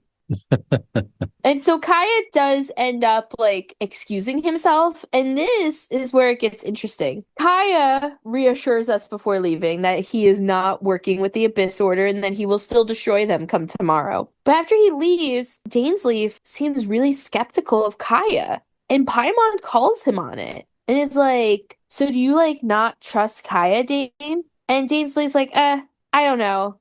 I don't really know him that well. So I thought that was interesting that despite the fact that they kind of know each other from creeping in the shadows, Dainsleif does admit that he does not know Kaeya, but that he is sus of Kaeya because of his relationship to Clothar and everything. Now, we don't know, like, if Kaeya is... I think we joked in one of our episodes, we don't know if Kaeya is a Clothar Albreek or an Amfortis Albreek or something else. So I don't know. I just think that this whole Dainsleif-Kaeya interaction is very noteworthy and very suspicious. And honestly, the most that we get out of Dainsleif in the whole thing, because like you guys said, him and Paimon run off while we're left having a fever dream.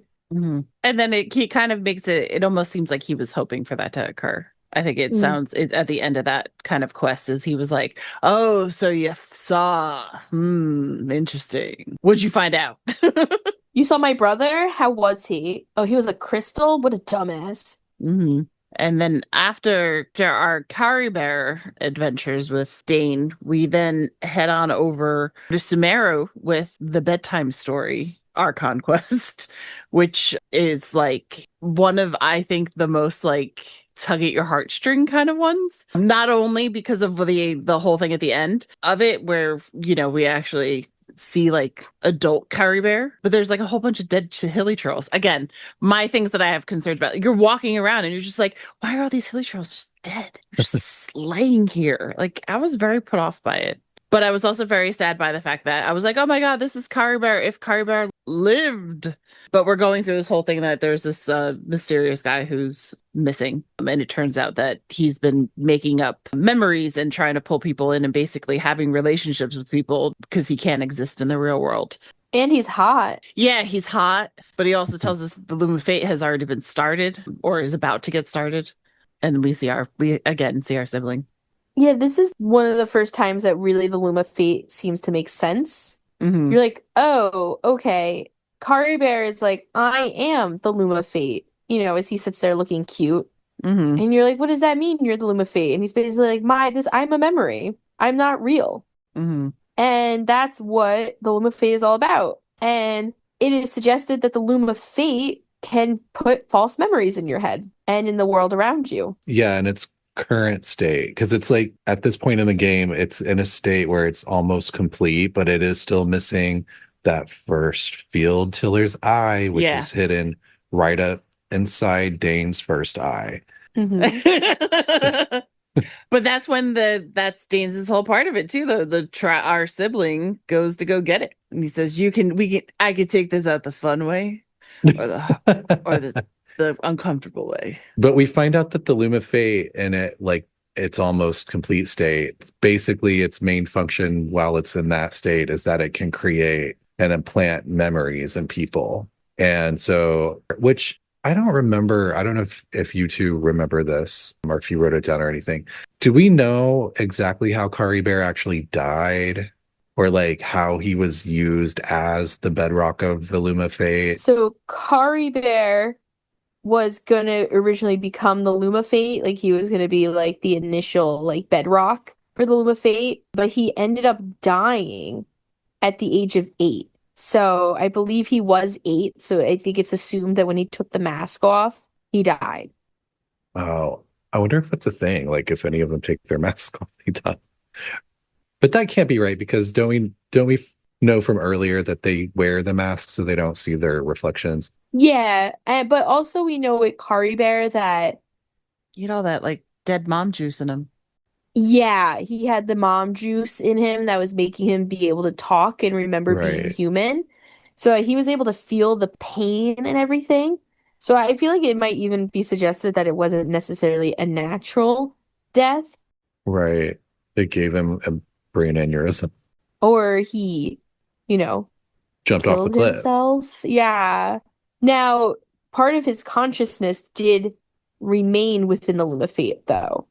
Mm-hmm. And that is why we are able to see Karibert during this quest, because he uses the Loom's current powers to do whatever he wants, basically. Now, do we think that Vedrfolnir somehow snatched his memories via that potion or whatever, and that's how it ended up as like the foundation of the Loom of Fate? Like that's how he ended up in there? Or did Clotars do something with him? Like how did that happen? With Karibert? Yeah. Because like how did Karibert's memory or whatever end up within the Loom of Fate? Do you think Vedrfolnir had a way of taking it? I think he's goop. Yeah, I mean, he was destined to be the, like you said, the bedrock of it. Maybe no matter how his life technically ended, maybe his body yada was still being able to be used. Yeah, I'm not 100% sure. They don't really go into detail on it. I will say that we have now seen the Loom of Fate and that it has a lot of liquidy things in it. So I like to assume that maybe it's Karibert goop. We love some goop. We love goop. But Karibert was so special, right? He was a hilly troll that had his human memories. So I can only imagine what that could do, because the whole goal of the Loom of Fate is to bring Khaenri'ah back and have the nation come back. And we later find out that it's our siblings' goal and kind of like their like redemption arc, because they feel bad for not being there to protect Khaenri'ah during the Cataclysm. So I would imagine that someone like Karibert that their essence and their body would probably be a great resource for the Loom of Fate, unfortunately. But back to Dain's, as you guys were saying, this is where Dain's gets his ass handed to him by the sibling. He gets kind of tricked into fighting our sibling. And my favorite thing is it like zooms in on his fist like he's Arthur. And he like goes in for a fight, and he not only gets his ass handed to him, but his ass cleaned out because they get the field tiller's eye. And we don't see Danes again, but we do hear from some people in Sumeru that they saw him and that he looked like he had his ass handed to him. And I'm sure he was devastated because like he didn't know that he even had the eye with him, because Dainsleif thought that he gave it to the Traveler when the Traveler parted ways with him right before this fight happened. Because Dain was like, I know the sibling is coming. I know they're going to try to take the eye from me. And what happened is a false memory was implanted in Dain, in which he gives the eye to us and sends us away. So he's thinking it's still safe, that, you know, I'm luring them into a trap where I'm the bait and they think that I'm going to have the eye, but I don't. Meanwhile, because that fake memory was implanted in him, he believes that he gave it to us, but he actually didn't. And so he still had it up his butthole.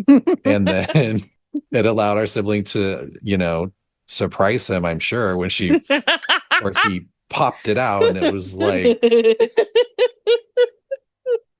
they're like fighting, like wrestling. He's and like the siblings like reaching between his legs, like, what are you doing? I also just love the idea that like in the most recent time that we see Danes, we find out that the Loom of Fate is like happening. And I just imagine him being like that Pikachu shocked face, like, what? You gave your sibling the Tiller's eye? And I'm like, no, I never had the eye. Yeah. I was like, what? Like that never got brought up. Yeah. Like Danes is just like, shit. Yeah, that motherfucker thinks it was our fault. Yeah, he didn't say it at least, but he definitely thinks it. Yeah. He was nice enough to not be mean. But yeah, we never see Danes again after he got his ass handed to him. And I honestly was really concerned about him. I was convinced that he was going to be unwell. And it took us a really long time to get another Dainsleif quest. So I definitely was like, oh, he's dead. And so the next time we see him is in Natlan, which was fun because I feel like we saw him in Sumeru twice. We never saw him in Inazuma or Fontaine. So now we're in Natlan, which is, you know, we are Abyss War free. It's a great time to be alive in Natlan. It's the first time in many years that has been a thing. And of course, now that the Abyss is out of the way, the Abyss Order is attacking. And Ian-san comes up to us to let us know that like she's actually participating in a weightlifting contest. And she asks for our help kind of like checking the area out to keep it safe because they know that something is going on, but they're not sure what. And we run into a cave with a hilly troll, and the hilly troll has this weird object. And we go and pick it up, and Paimon's like, oh yeah, isn't that a key to your hibernation chamber from the spaceship? I'm like, what? I hit Everyone pause. was so shook. I went, what the fuck? Damn it, Honkai. I went, Paimon, why do you know? Feeny and I were like high-fiving. Yeah, Yeah. woo! I was like, oh, but I was so mad that Paimon knew and that I didn't know because, like, I Oh feel like yeah, I know. I should know everything Paimon knows personally. Like, I was like, excuse me. So we then end up running into this gal who is seeing monsters that we can't see, and it's this whole long thing. So long story short, because we don't want to talk too much about her, we find out that the Abyss Order is attacking, and Ian-san is like, don't worry, guys, we're good. This guy just kind of appeared and took out the Abyss Order's front line. And Traveler and Paimon at the same time are like, Dainsleif. Yeah. Mm-hmm. That guy. And we go and we find him, and he's like kind of arguing with Ian-san. Like, how you argue with her, I don't understand, but he is. And I feel like we learned a lot about Danes' personality in this because he kind of was like, Ian-san doesn't want me to fight, but I am the leader of my own fate, so I'm gonna go do it myself. And we're like, dude, you have to listen to her. And she's like, no, it's fine. I believe in him. He can go.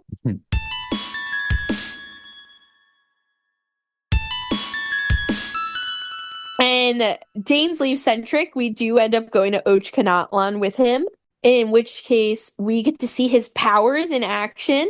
We were able to use him in battle, but not play as him, which was a little disappointing. And I think he's still like so pissed off about getting his ass kicked last time that he's acting like a very impatient brat about going there to fight the Abyss Order because they're like, let's wait, we're going to tell Moeka and get her involved. He's like, no, I'm going now. Like, I need to get this done right now. And he kind of makes a snarky remark to us when we get there, which he's like, listen, this is going to be intense and I'm not going to be able to protect you on the dime. So, like, just be prepared. And I was like, excuse. We don't need your protection. You got your ass kicked by our sibling. Yeah, like, I can handle myself, Dain. I'm not for nothing, but did you know that I am the hero of this nation? Yeah. Just like I'm the hero of the other 5 nations that I've been to? Yeah. Look at what I've accomplished in just a few years. Meanwhile, how many hundreds of years did it take for you to do anything? While you were learning statistics, I was doing it. Have fun on your calculator, nerd. Yeah, get wrecked, Dains. But then I thought it was funny because you could only summon him like every 20 seconds or whatever. And I was like, oh, this is him not being able to help us on the dime's notice. I definitely needed his help too because I did not have a pyro on me. And so he was helping a lot. And when you get to kind of the end of the line of the fighting with him, you run into this giant guy. And he's the Inquisitive Baptist or an Inquisitive Baptist. I don't know. Yeah, he's not the like quote unquote he's an Inquisitive. At first I was like, is this Renee? Yeah. Like, I was sad that it wasn't. I was trying to tie that shit back so much. So we run into this guy and we fight him. Can I just say though, when we fight him, he like sticks his fucking arm through our chest. And I forgot for a moment that this man was immortal. And I was like, oh my God, he killed Dains. Yeah, that was very intense. It was jarring. And then I was like, oh, you can't die. Deadpool it up. And Dainsleif was shook. Yeah. For a hot second. He was like, he forgot. But he was like, thank God I have that empty chamber right there. Yeah. Dainsleif should have been prepared. Doesn't everyone get impaled in the Star Rail? Oh. Like, was he not paying attention? Don Hong, the Trailblazer, March is next, I'm telling you. I watched the stupidest movie last night called Clown in a Cornfield. Oh my God. Tiff's nightmare. Yeah. There's a point, it's like a horror, but it's like very campy, or it could have been a lot campier. But there's the campiest part that I actually really enjoyed was like, you know, it's like teens like running from a killer clown, and the clown has a pitchfork at one point and it impales. Spoiler alert for Clown in a Cornfield, by the way. Fast forward like 20 seconds if you don't want to be spoiled about a certain person's death. So like the bitchy blonde friend that always dies in these movies. She gets impaled by the pitchfork, but then the clown gets like knocked backwards at the same time. And so the final girl grabs the handle of the pitchfork and the blonde girl's like on the ground and she's like, oh my God, no, don't take it out. Like, don't let me die. Please don't let me die. And then the clown like gets up and starts coming towards the final girl. The final girl looks at her. She's like, I'm sorry. And like rips the pitchfork out of her. Oh my God. And stabs the clown. The clown then like falls on the ground next to her, next to the blonde girl. And the blonde girl's dying, like bleeding out. And she's like, looks up at the final girl and she's like, I hate you, Quinn. And then the clown who's dying right next to her goes, me too. It is so stupid. That's awesome. I'm not linking that on the site. Just forewarning, if you need to know, you can please remember the name because I'm deathly afraid of clowns, so I'm not even looking it up. Yeah, you don't need to watch that movie.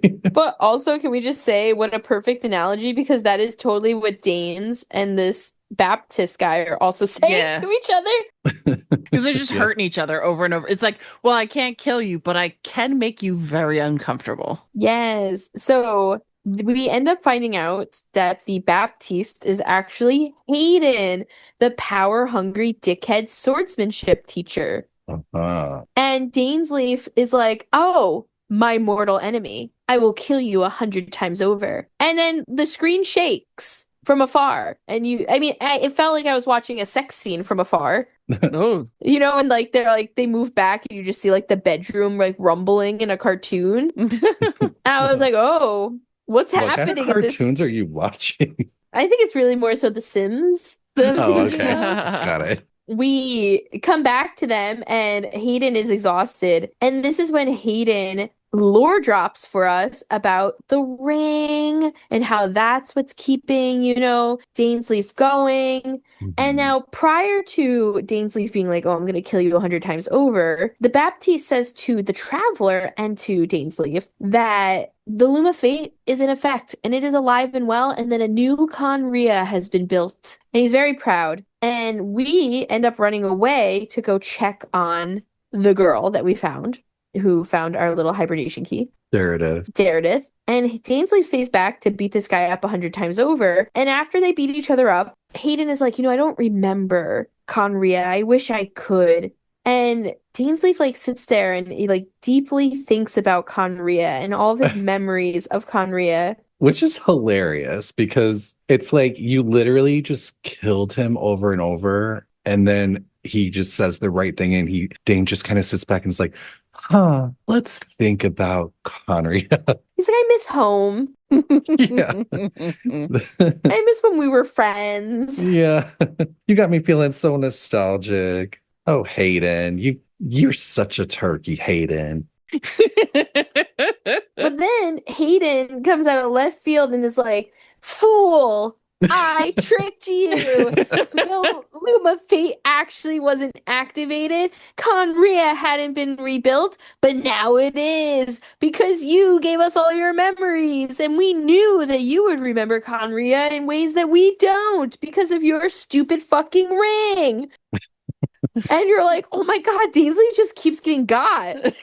I know. Also, how did they snatch his memories out of the air like that? That's what makes me think, like, is Vetter Folnier in the corner? Like, who's snatching these memories out of thin air? With like a butterfly net. Like, let me grab this. Yeah.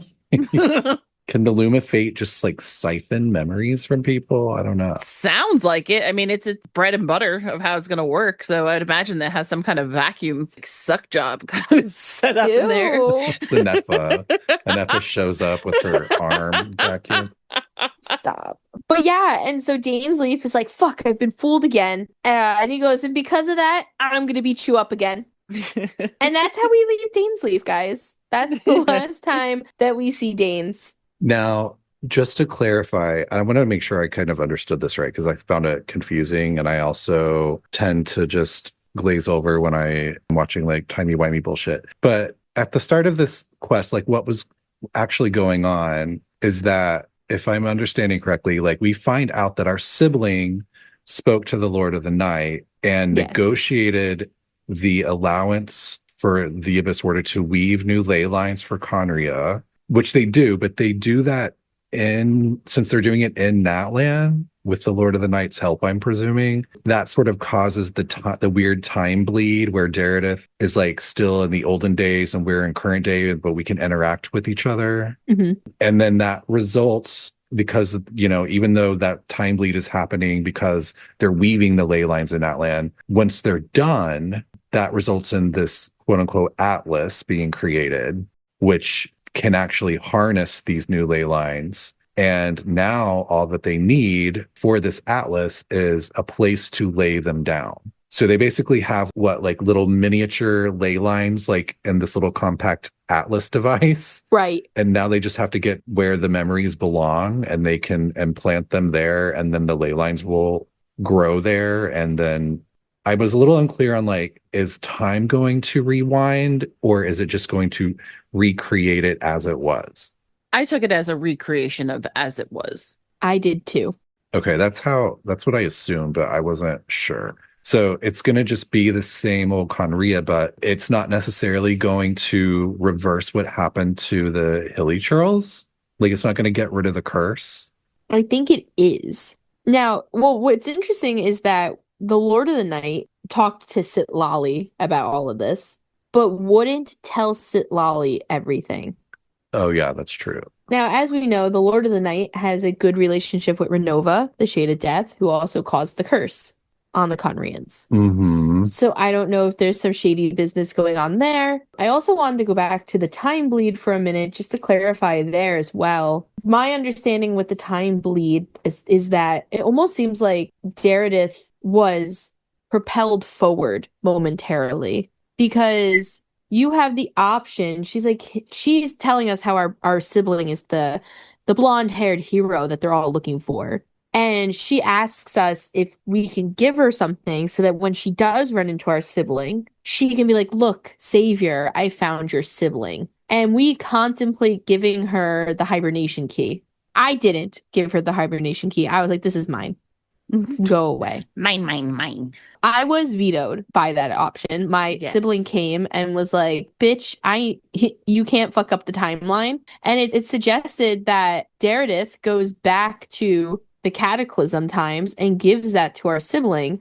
And that is what leads our sibling to abandon Khaenri'ah during the Cataclysm and come find us instead. So I'm a little confused there of what exactly happened time-wise. But it does seem that Daredith skipped into a current Teyvat and then went back. Right. Yeah. And I think that was all part of the bleed because when Traveler touches her and is almost able to transport back and forth between it, because it's the dimensions are happening on top of one another, the time dimensions. So and they're basically just going from skipping the record back and forth. And I think it's she's coming to us, we're going to her, because remember at first you see Haley Churl. It was her. We see a Hilly Trail in a cave with a key. Right. Because she obviously was not pure blood. Well, I think she tells us that too. We actually know that from talking to her. Although she has pure blood eyes. So did she leave Khaenri'ah before the curse was activated? When we're seeing her in the past and she's human, is she still inside Khaenri'ah or is she outside of it? I think when we see her, it's before the Cataclysm. Okay. I always wondered because wasn't she was going to search for the blonde hero. Yeah, because he was already the hero before the Cataclysm, Right, okay. We were God's gift at that point. We're Wonder Bread. Right. Yeah. Got it. Okay. That makes sense. Yeah, that's the whole thing of when she gives the key to our sibling and then they leave Khaenri'ah during the Cataclysm. That's happening, that time frame is happening in the same kind of time frame that we're in. It's just jumping back and forth. Yeah. So it's linear, just in different dimensions. 2 points in time on top of each other. Yeah. So she talks about how her family lived almost outside of the city, outside of Khaenri'ah. I either took that as either she wasn't there when it was cursed, so she got the leftover curse, or she just wasn't a full-blown Khaenri'ah, and Karibert, who was half and half, so he turned into a hilly troll. But yeah, she ran off. So basically she was hiding in the cave, saw us and ran off. But we saw her as a hilly troll because we weren't in the flippy yet. Right. But so we think that it's probably the Atlas is probably going to recreate the Khaenri'ah. Yeah, because that they call it new Khaenri'ah, right? Yeah. So it's not going to rewind time or anything. But we think that they are going to cure the curse maybe with this, but we don't know how that would work yet, right? Right. Okay. Yeah. If Renova's gonna let it be. Now I do wonder, because I think they use this wording of once they lay down these new ley lines and create new Khaenri'ah, that it will allow them to be on the same level as the heavenly principles somehow, or they'll be able to approach the heavenly principles as an equal. Do you remember that? I thought that was interesting. What does that mean exactly? Do they think that if they create it, they will have if they create these ley lines, maybe that will give them authority over Khaenri'ah, where they will have control of curses or anything the shades have right now? That's kind of my theory. I also think it comes back to whatever the ruler of the Night Kingdom said. Yeah. That we There's don't definitely know. something else going on mixed there. with our sibling too. The fact that our sibling, who is an alien, is the leader of this group as well. I think that's a big deal. And has been able to trick Dainsleif this whole time. So poor Dain. I'm really curious to know why he narrates all of these characters. And I'm wondering if it's because he's studying everyone for weaknesses. Okay. So he could fight us? Everybody? Yeah. Because, in that very first, what is it called? Trailer? Perilous Travels. Perilous, no.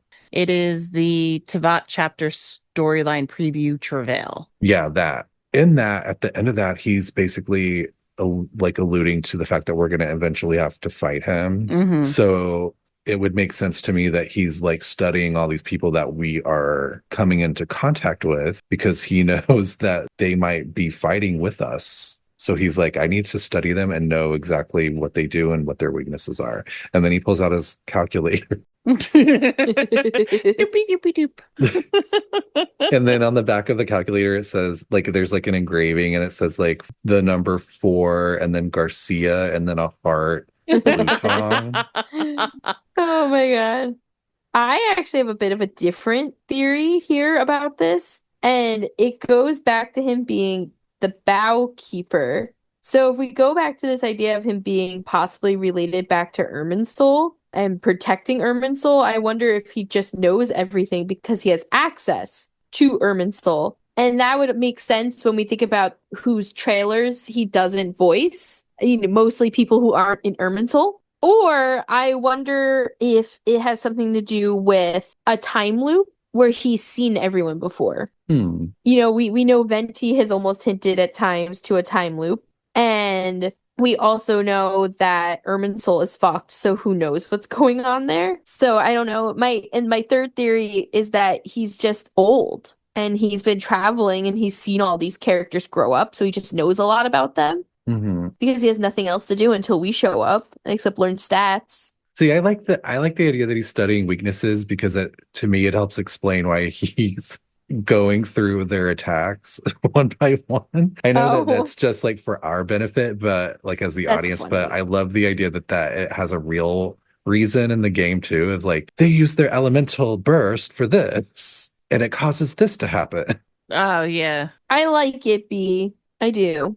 I just feel like it would be scary at the end of the game if he like basically battles every single character that we've met and beats them. I don't like that idea. I don't like it. At the end, it's going to be us, Dory, Siegeween, and Wanderer, and Aloy. Shut up. They bring Aloy back just for the end of the game. Like, we haven't given you a constellation for her in years. Aloy makes like the winning shot against Dainsleif. Traveler's like, who the fuck is that? Traveler like somehow catapults Aloy into the sky and then she shoots like the ice arrow into Dainsleif's butthole, empty butthole. It freezes him from the inside. All the non-PlayStation players are like, who the fuck is this? Yeah. But anyway, that is all the time we have to talk about Dainsleif today because Kirara and Albedo worked hard to vet through some mail for us to make sure that it was anthrax-free and safe for us to read. Thank you to those who have been sending tuna in for Kirara. She is very appreciative. So we have a few messages from travelers today, and our first message comes from Mia. They said, I can't remember if you've been asked this or not, but which of the 12 new Nod-Krai characters are you looking forward to the most? And which one are you secretly hoping will surprise you? I'm definitely looking forward to Columbina, and I really hope Nefer is good. Nefer. I don't know. I was like, wait, did I get that? I actually thought it was really Nefer for a moment. Like, it took me a moment. They will now always be Nefer. Nefer. It's like Mika Micah. Yeah, Mika Micah. Who is it? I don't know. I'm very excited for Flynn's, my new goth boyfriend. But because I like his aesthetic. But outside of him, I actually, I'm kind of excited for a lot of them. I mean, the Luma is very ethereal and awesome, and it seems like the story is going to be really cool with them. But seeing some of the OG people that we've always known outside of Varka, because I'm mad about him. Like Columbina and Alice and Nicole, I think are going to be cool. I have a personal issue with Varka that I've talked about many times, and I'm just upset by the fact that he's not like a roly-poly old bald man, which is how I pictured him. So I'm having a hard time with him right now. He's adventuring. He's beautiful. That's not what I expected. I expected the Monopoly guy. What? No. I did. Why did you think that was him? Because he's a chauvinistic little meatball of a pig. I'm Fucking meatball. The meatball of a pig. I'm also excited about Flynn's, but because I love lighthouses, so I'm very interested to see how they're going to be bringing in lighthouse keepers and everything. And I also I like dead people. He's in a cemetery. You're like lighthouse. yeah, I'm also trying to business venture him to expand Twink Tank. So besides that, I'm probably most excited for Durin. Oh yeah. Really excited to get to learn more about him and what he's doing now as he's a human. And we know that the story is most likely going to include Albedo and Scaramouche and Alice. And I would say Alice is my third that I'm really, I guess second, because I'm just excited about the lighthouses. But I'm excited for Alice because I hope that I get a little bit more of Albedo from that as well. I got a lot of questions for her. And I am really excited for Varka, even though I do think he's an ass. I'm really interested to see what he's been up to and what he's doing and why he has Diluc's Claymore and what he is doing out there. I feel like he's in love with Alice, and I'm like, oh my God, is Varka Klee's dad? And that's why the knights are taking care of her. I got a lot of thoughts. So I don't know. I feel okay. So the one I'm looking forward to the most, I am really looking forward to Flynn's because I want to know more about him. I'm also looking forward to Aino because she's the one that's like Inefa's creator, right? Mm-hmm. So I think that's going to end up being like a cute relationship. Mm-hmm. But the one that I am hoping surprises me the most is either Alice or Nicole, because to me, Alice has a whole lot to answer for. Yep. So I want to know how, like, I'm hoping they surprise us by either making her redeemable and having like a really good excuse for all the shit she's done, or going the other direction and just doing something that's more unexpected to me, which is no, don't redeem her and make her just like exactly what we think she's going to be. I mean, I want to know why she hasn't finished our Teyvat books. She gave us travel books for like 3 nations, and that was it. Oh, I know. But I kind of just wanted to be like, what's the problem with leaving my daughter with y'all? You can take care of her, right? And then she just like runs off. Don't you see my fancy hat? And don't worry, she only knows a little bit of bombs. She might bomb things. Yeah. And Nicole, we don't really know anything about her.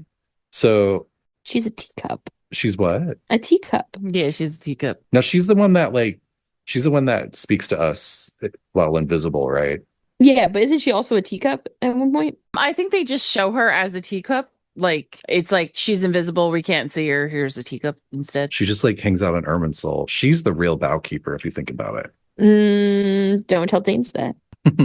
Although Nicole looks like she could be related to him. Yeah. I mean, are the Hexen Circle all Sealies? Like, what's going on here? Not gold. She's just a bitch.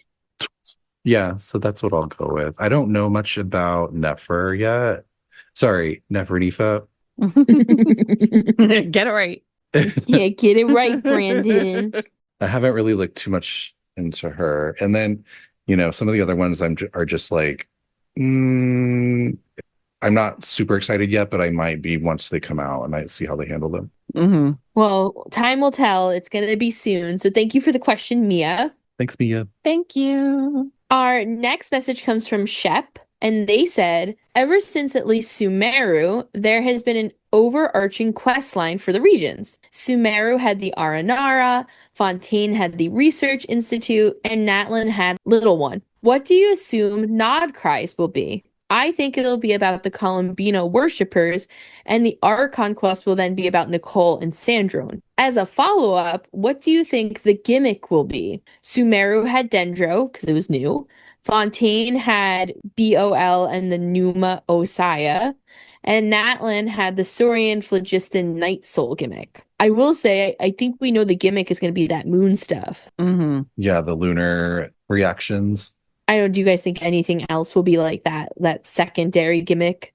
I don't think so. I mean, I think like that's going to be our fighting one. I mean, when at first in the question thinking like, I think it was my assumption, like saying like Sumeru had the Arnar. I was like trying to think of like, how Star Wars, all the new movies always had like some kind of cute little animal or robot or whatnot. I'm like, what's going to be the cute little like fuzzy friend for Nod-Krai? And I just went back to a couple episodes ago with one of our mail. It was Glitchy who talked about the cats. And I was just like, there's got to be cats. Cats have to be like the fun little like furry guy. So that's not what you asked, but that's where my brain went. Well, they did ask twice. They said that there's two questions in this. Yeah. One is the battle-y gimmick, and the other is the overarching quest line for the region. So you think it's cats? Yeah, I hope it's cute little cats. And as much as I hate it a lot, isn't there like cute little cats in Honkai or something? Oh, yeah. Oh, you're thinking the pillow cats. That they wouldn't make any sense here because they're cute. Well, that depends on Ruin May and if she shows up because she made them. Oh, okay. But she also gave them to Aventurine and he's there now. He's just going by Varka. So if he brought them, because they give them to Aventurine to make him feel better. To like, here's some meow meows, you almost died. And they're pillows. And they like snacks. I think there's potential for them to do something like fairies or something like that. Mm-hmm. Things that are inspired by like moon folklore. Mm-hmm. But they could also do vampires, which would be really exciting. That's where we find out Rosaria's from Nod-Krai. Yes. And Flynn's is and her vampire coven or whatever. But I do think one thing that would be cool, I don't know if they'll do it, because normally these like overarching like world quest paths that you go down, they tend to be something brand new that is like purely 100% like you would never have thought of it. But what I would love for them to do is to make that in Nod-Krai all about the Adventurers Guild. And you meet like the OG Catherine and you go down like this whole rabbit hole quest line that like, because there's so much you could do with that. You could even send us back to other nations during that. Yeah, that's true. You could like have a roundup of the Catherines if there are, assuming there are multiple ones, or, learn more about like who's a robot and who's not.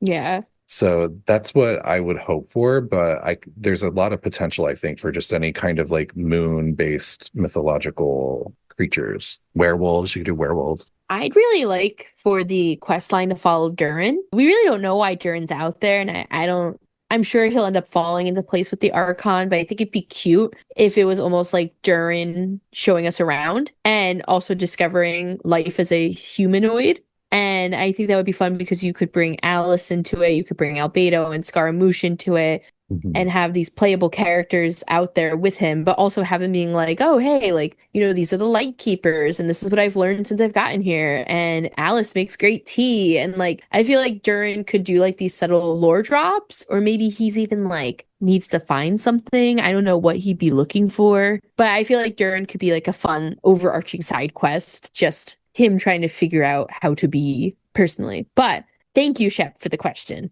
Yeah, thank you, Shep. We have one last question for the season, and it's going to be from Melty of the Resonance. And they said, imagine this. All current nations, Mondstadt and Natlan, decide to declare war upon each other. Which nation do you think would win? The only real stipulation is that there can be no interference from outside influences, such as the Abyss Order, the Fatui Harbingers, or the Hexen Circle, and each nation's Archon is banned from participating. Which nation's people do you think would come out on top, and which nation do you think would be obliterated? Additional stipulations that came up because this was asked in our Discord server, and there were a few follow-up questions. So the additional stipulations that came were that Neuvillette is also not allowed to participate, as he is basically the Fontaine Archon, and each nation has 1 week to prepare. However, they are not allowed to leave their nation during that week. So you can't send Klee to Leeway to plant bombs. Klee will stay put. Now, I did have one question for you guys about this, though. So I know it says that the Archon cannot participate, but Zhongli is technically not the Archon of Leeway. I would say that since Neuvillette is being disqualified, that Zhongli would be disqualified. Yeah, I just wanted to throw it out there. no, you're trying to cheat. No, first off, we all know that I don't want Li Wei to win, especially meathead Zhongli. I'm just saying that Zhongli officially stepped down as Archon and gave away his Gnosis, where Neuvillette did give away the Gnosis, but he has stepped up into a leadership position. Uh-huh. So that's the only reason I asked. Who else has a Gnosis anymore, though? Yeah, no one. Yeah, but Raiden never had hers, but she is openly the Archon. But it was still near her possession. She just didn't hold it. Yeah, Miko had it. Yeah, right, like sitting right next to her. No, she was in the titty sword. Be like if I told you to hold my pocketbook. Still my pocketbook. She was halfway across the nation in her titty sword. It's a small nation. It's still half. It's like the difference still between within upstate and Inazuma. downstate. No, I don't think we should allow it. I think anyone that we think of as the Archon should not be allowed, except maybe Farina, because she's, just like she just got her vision. She's normie now, yeah. Mm-hmm. She never had god powers, so. I mean, I feel like the nation who is most equipped for this is Natlan. They've been fighting the fucking Abyss for years. They know shit about war. They are the nation of war. Mm-hmm. They've been doing it. They got tricks up their sleeves. I know they haven't really left Natlan, but I feel like they're the most prepared. Like everybody else has kind of been like, like even in Azuma, they're not even fighting each other anymore. So they're just like, it's happy and go lucky, and Goru's doing shit. You know what is so horrifying about the idea of Natlan fighting the other nations? They wouldn't have like their weird resurrection rules, so they would, like all of their heroes could actually die. Yeah, they could actually die. They also just lost a bunch of people. Well, you're assuming they would die. They might be victorious. I do think Natlan would stand a chance just because of their unity and their passion and their tenacity. Like, to me, they're going to care the most, and they're going to unite the most and the fastest. Everyone in that nation is going to be working together. They're going to have a clear plan. They're going to make the most of their resources, and they're going to fight probably the hardest. Yeah, but here are Natlan's two weaknesses. One, they've literally never left Natlan, so they don't know the strengths and weaknesses of their neighboring countries. Like, they have no idea what Fontaine has. They're fucked because of Fontaine. But they could stay in Natlan and let the other nations come to them. But they still have no idea what's coming their way. Like, they just don't know what technologies are out there. And I also think that Natlan is pretty primitive technology-wise. They don't really they have a DJ table. But they don't have guns. They don't have cannons. Like, they got guns. Who had a gun? Oh, Chaska rides a whole big giant fucking gun. So Chaska has a gun. There's other toxic guns. I don't think Natlan is as prepared as everyone thinks. Well, that's what I'm saying is, like, in terms of their resources, like, they don't have the technological resources, but I do think that the morale and the unity, that makes up for a lot. I don't necessarily think they would win. I'm just saying they're like higher up on my list. I definitely think Mossad is getting demolished. There's hardly anyone there. I think Inazuma's fucked because they're too divided. Well, are we not going to make the assumption that they're back? No, we don't know. Why would they be back? I'm sorry. The nations are going to war. Don't you think they would come home? Maybe they can't make it. Also, we don't even know what the outside forces look like. I mean, I seen Varka. Yeah. And great. It was great. One person. Where's everyone else? Here's my thing with Mondstadt. And I agree. I don't think Mondstadt would win.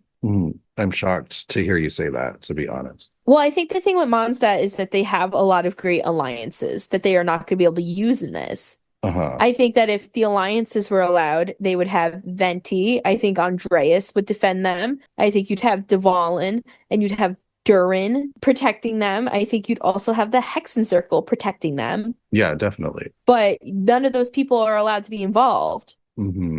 Now, I do think the Knights are strong, and I do think the Knights have passion and community and camaraderie like Natlan does, and I do think that would be a strength for them. Yeah. And I will say that, Mondstadt recently proved themselves with all the abyssal creatures coming down and attacking during the Archon quest that took place there with Albedo.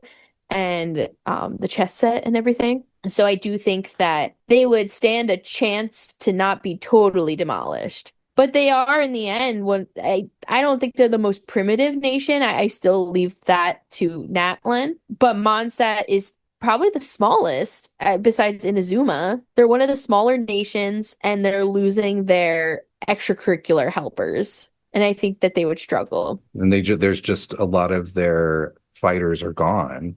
Yeah. I would argue that Natlan could wipe the floor with Mondstadt because Natlan is the nation of war, and everyone in that nation, they either are used to fighting or they're used to assisting the people who fight, and they're going to be better organized, and they're going to be just like quicker and a little more tactical in their fighting style. I will say with Natlan and Mondstadt, like if they're the 1v1 that we're looking at here, they're barely going to fight because they're so far away from each other on the map. Like they're just not like they'll be wiped out by the other nations before they get to each other. I think that honestly Liyue is just going to end up buffering between them unintentionally because they're going to see either Mondstadtians in Liyue or they're going to see Natlandians in Liyue and they're like, fuck you, die. I think personally that Liyue and Fontaine are the strongest here. Oh, I think Fontaine. I think there's like no contest Fontaine would win. Now, are they allowed to use their mecha? I'm assuming so. I would say yes. It's not an outside force? No, they invented it. Yeah. I mean, I'm also assuming Liyue can use their ballistae and stuff. Well, can they? Is that not Adeptus technology? Yeah, maybe not the. But Ningguang, like, also, in her little airship had like a ballista thing added in there too, didn't she? I thought she pulled the Adepti ballistas because the Adepti ran them. Yeah, maybe they wouldn't have the ballista, but even so, because they couldn't use the Adepti, that's for sure. They have a lot of like firepower, in Liyue.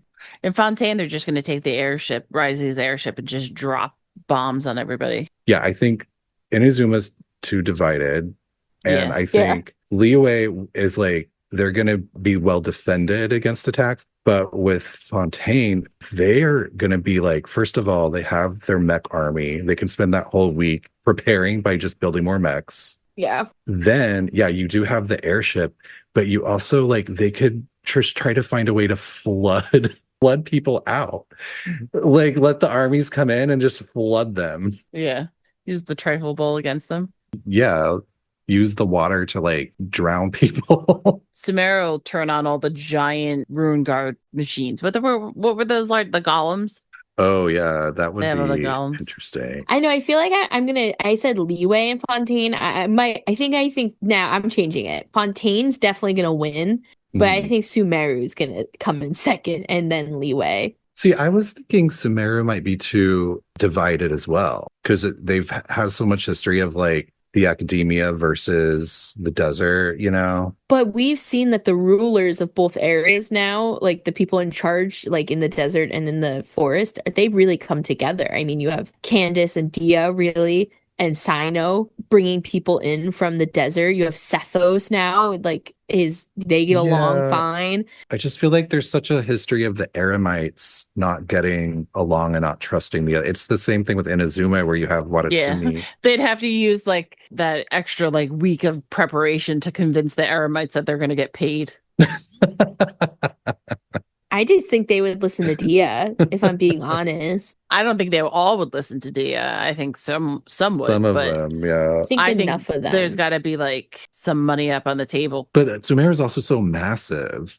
Yeah, there's a lot of. They have the numbers. They definitely they have a lot of people. Can the Aranara participate? I mean, if the Adepti can't, I would say the Aranara can. What are they gonna do?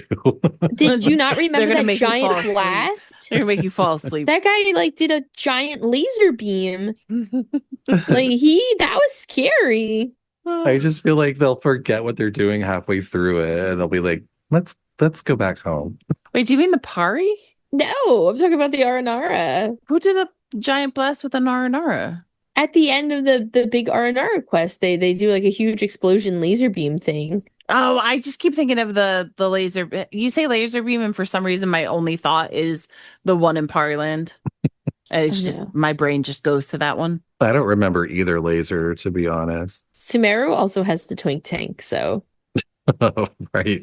Just to like use the mirror balls to like blind everyone. Yeah. I'm just gonna get him drunk. I will say that each nation has more of a fighting chance than we're saying, of course, too. Like Mondstadt, they're not last in my head. Inazuma's last. I don't know. I think that there's enough people in Inazuma to fight over Mondstadt. I just don't think they have the people.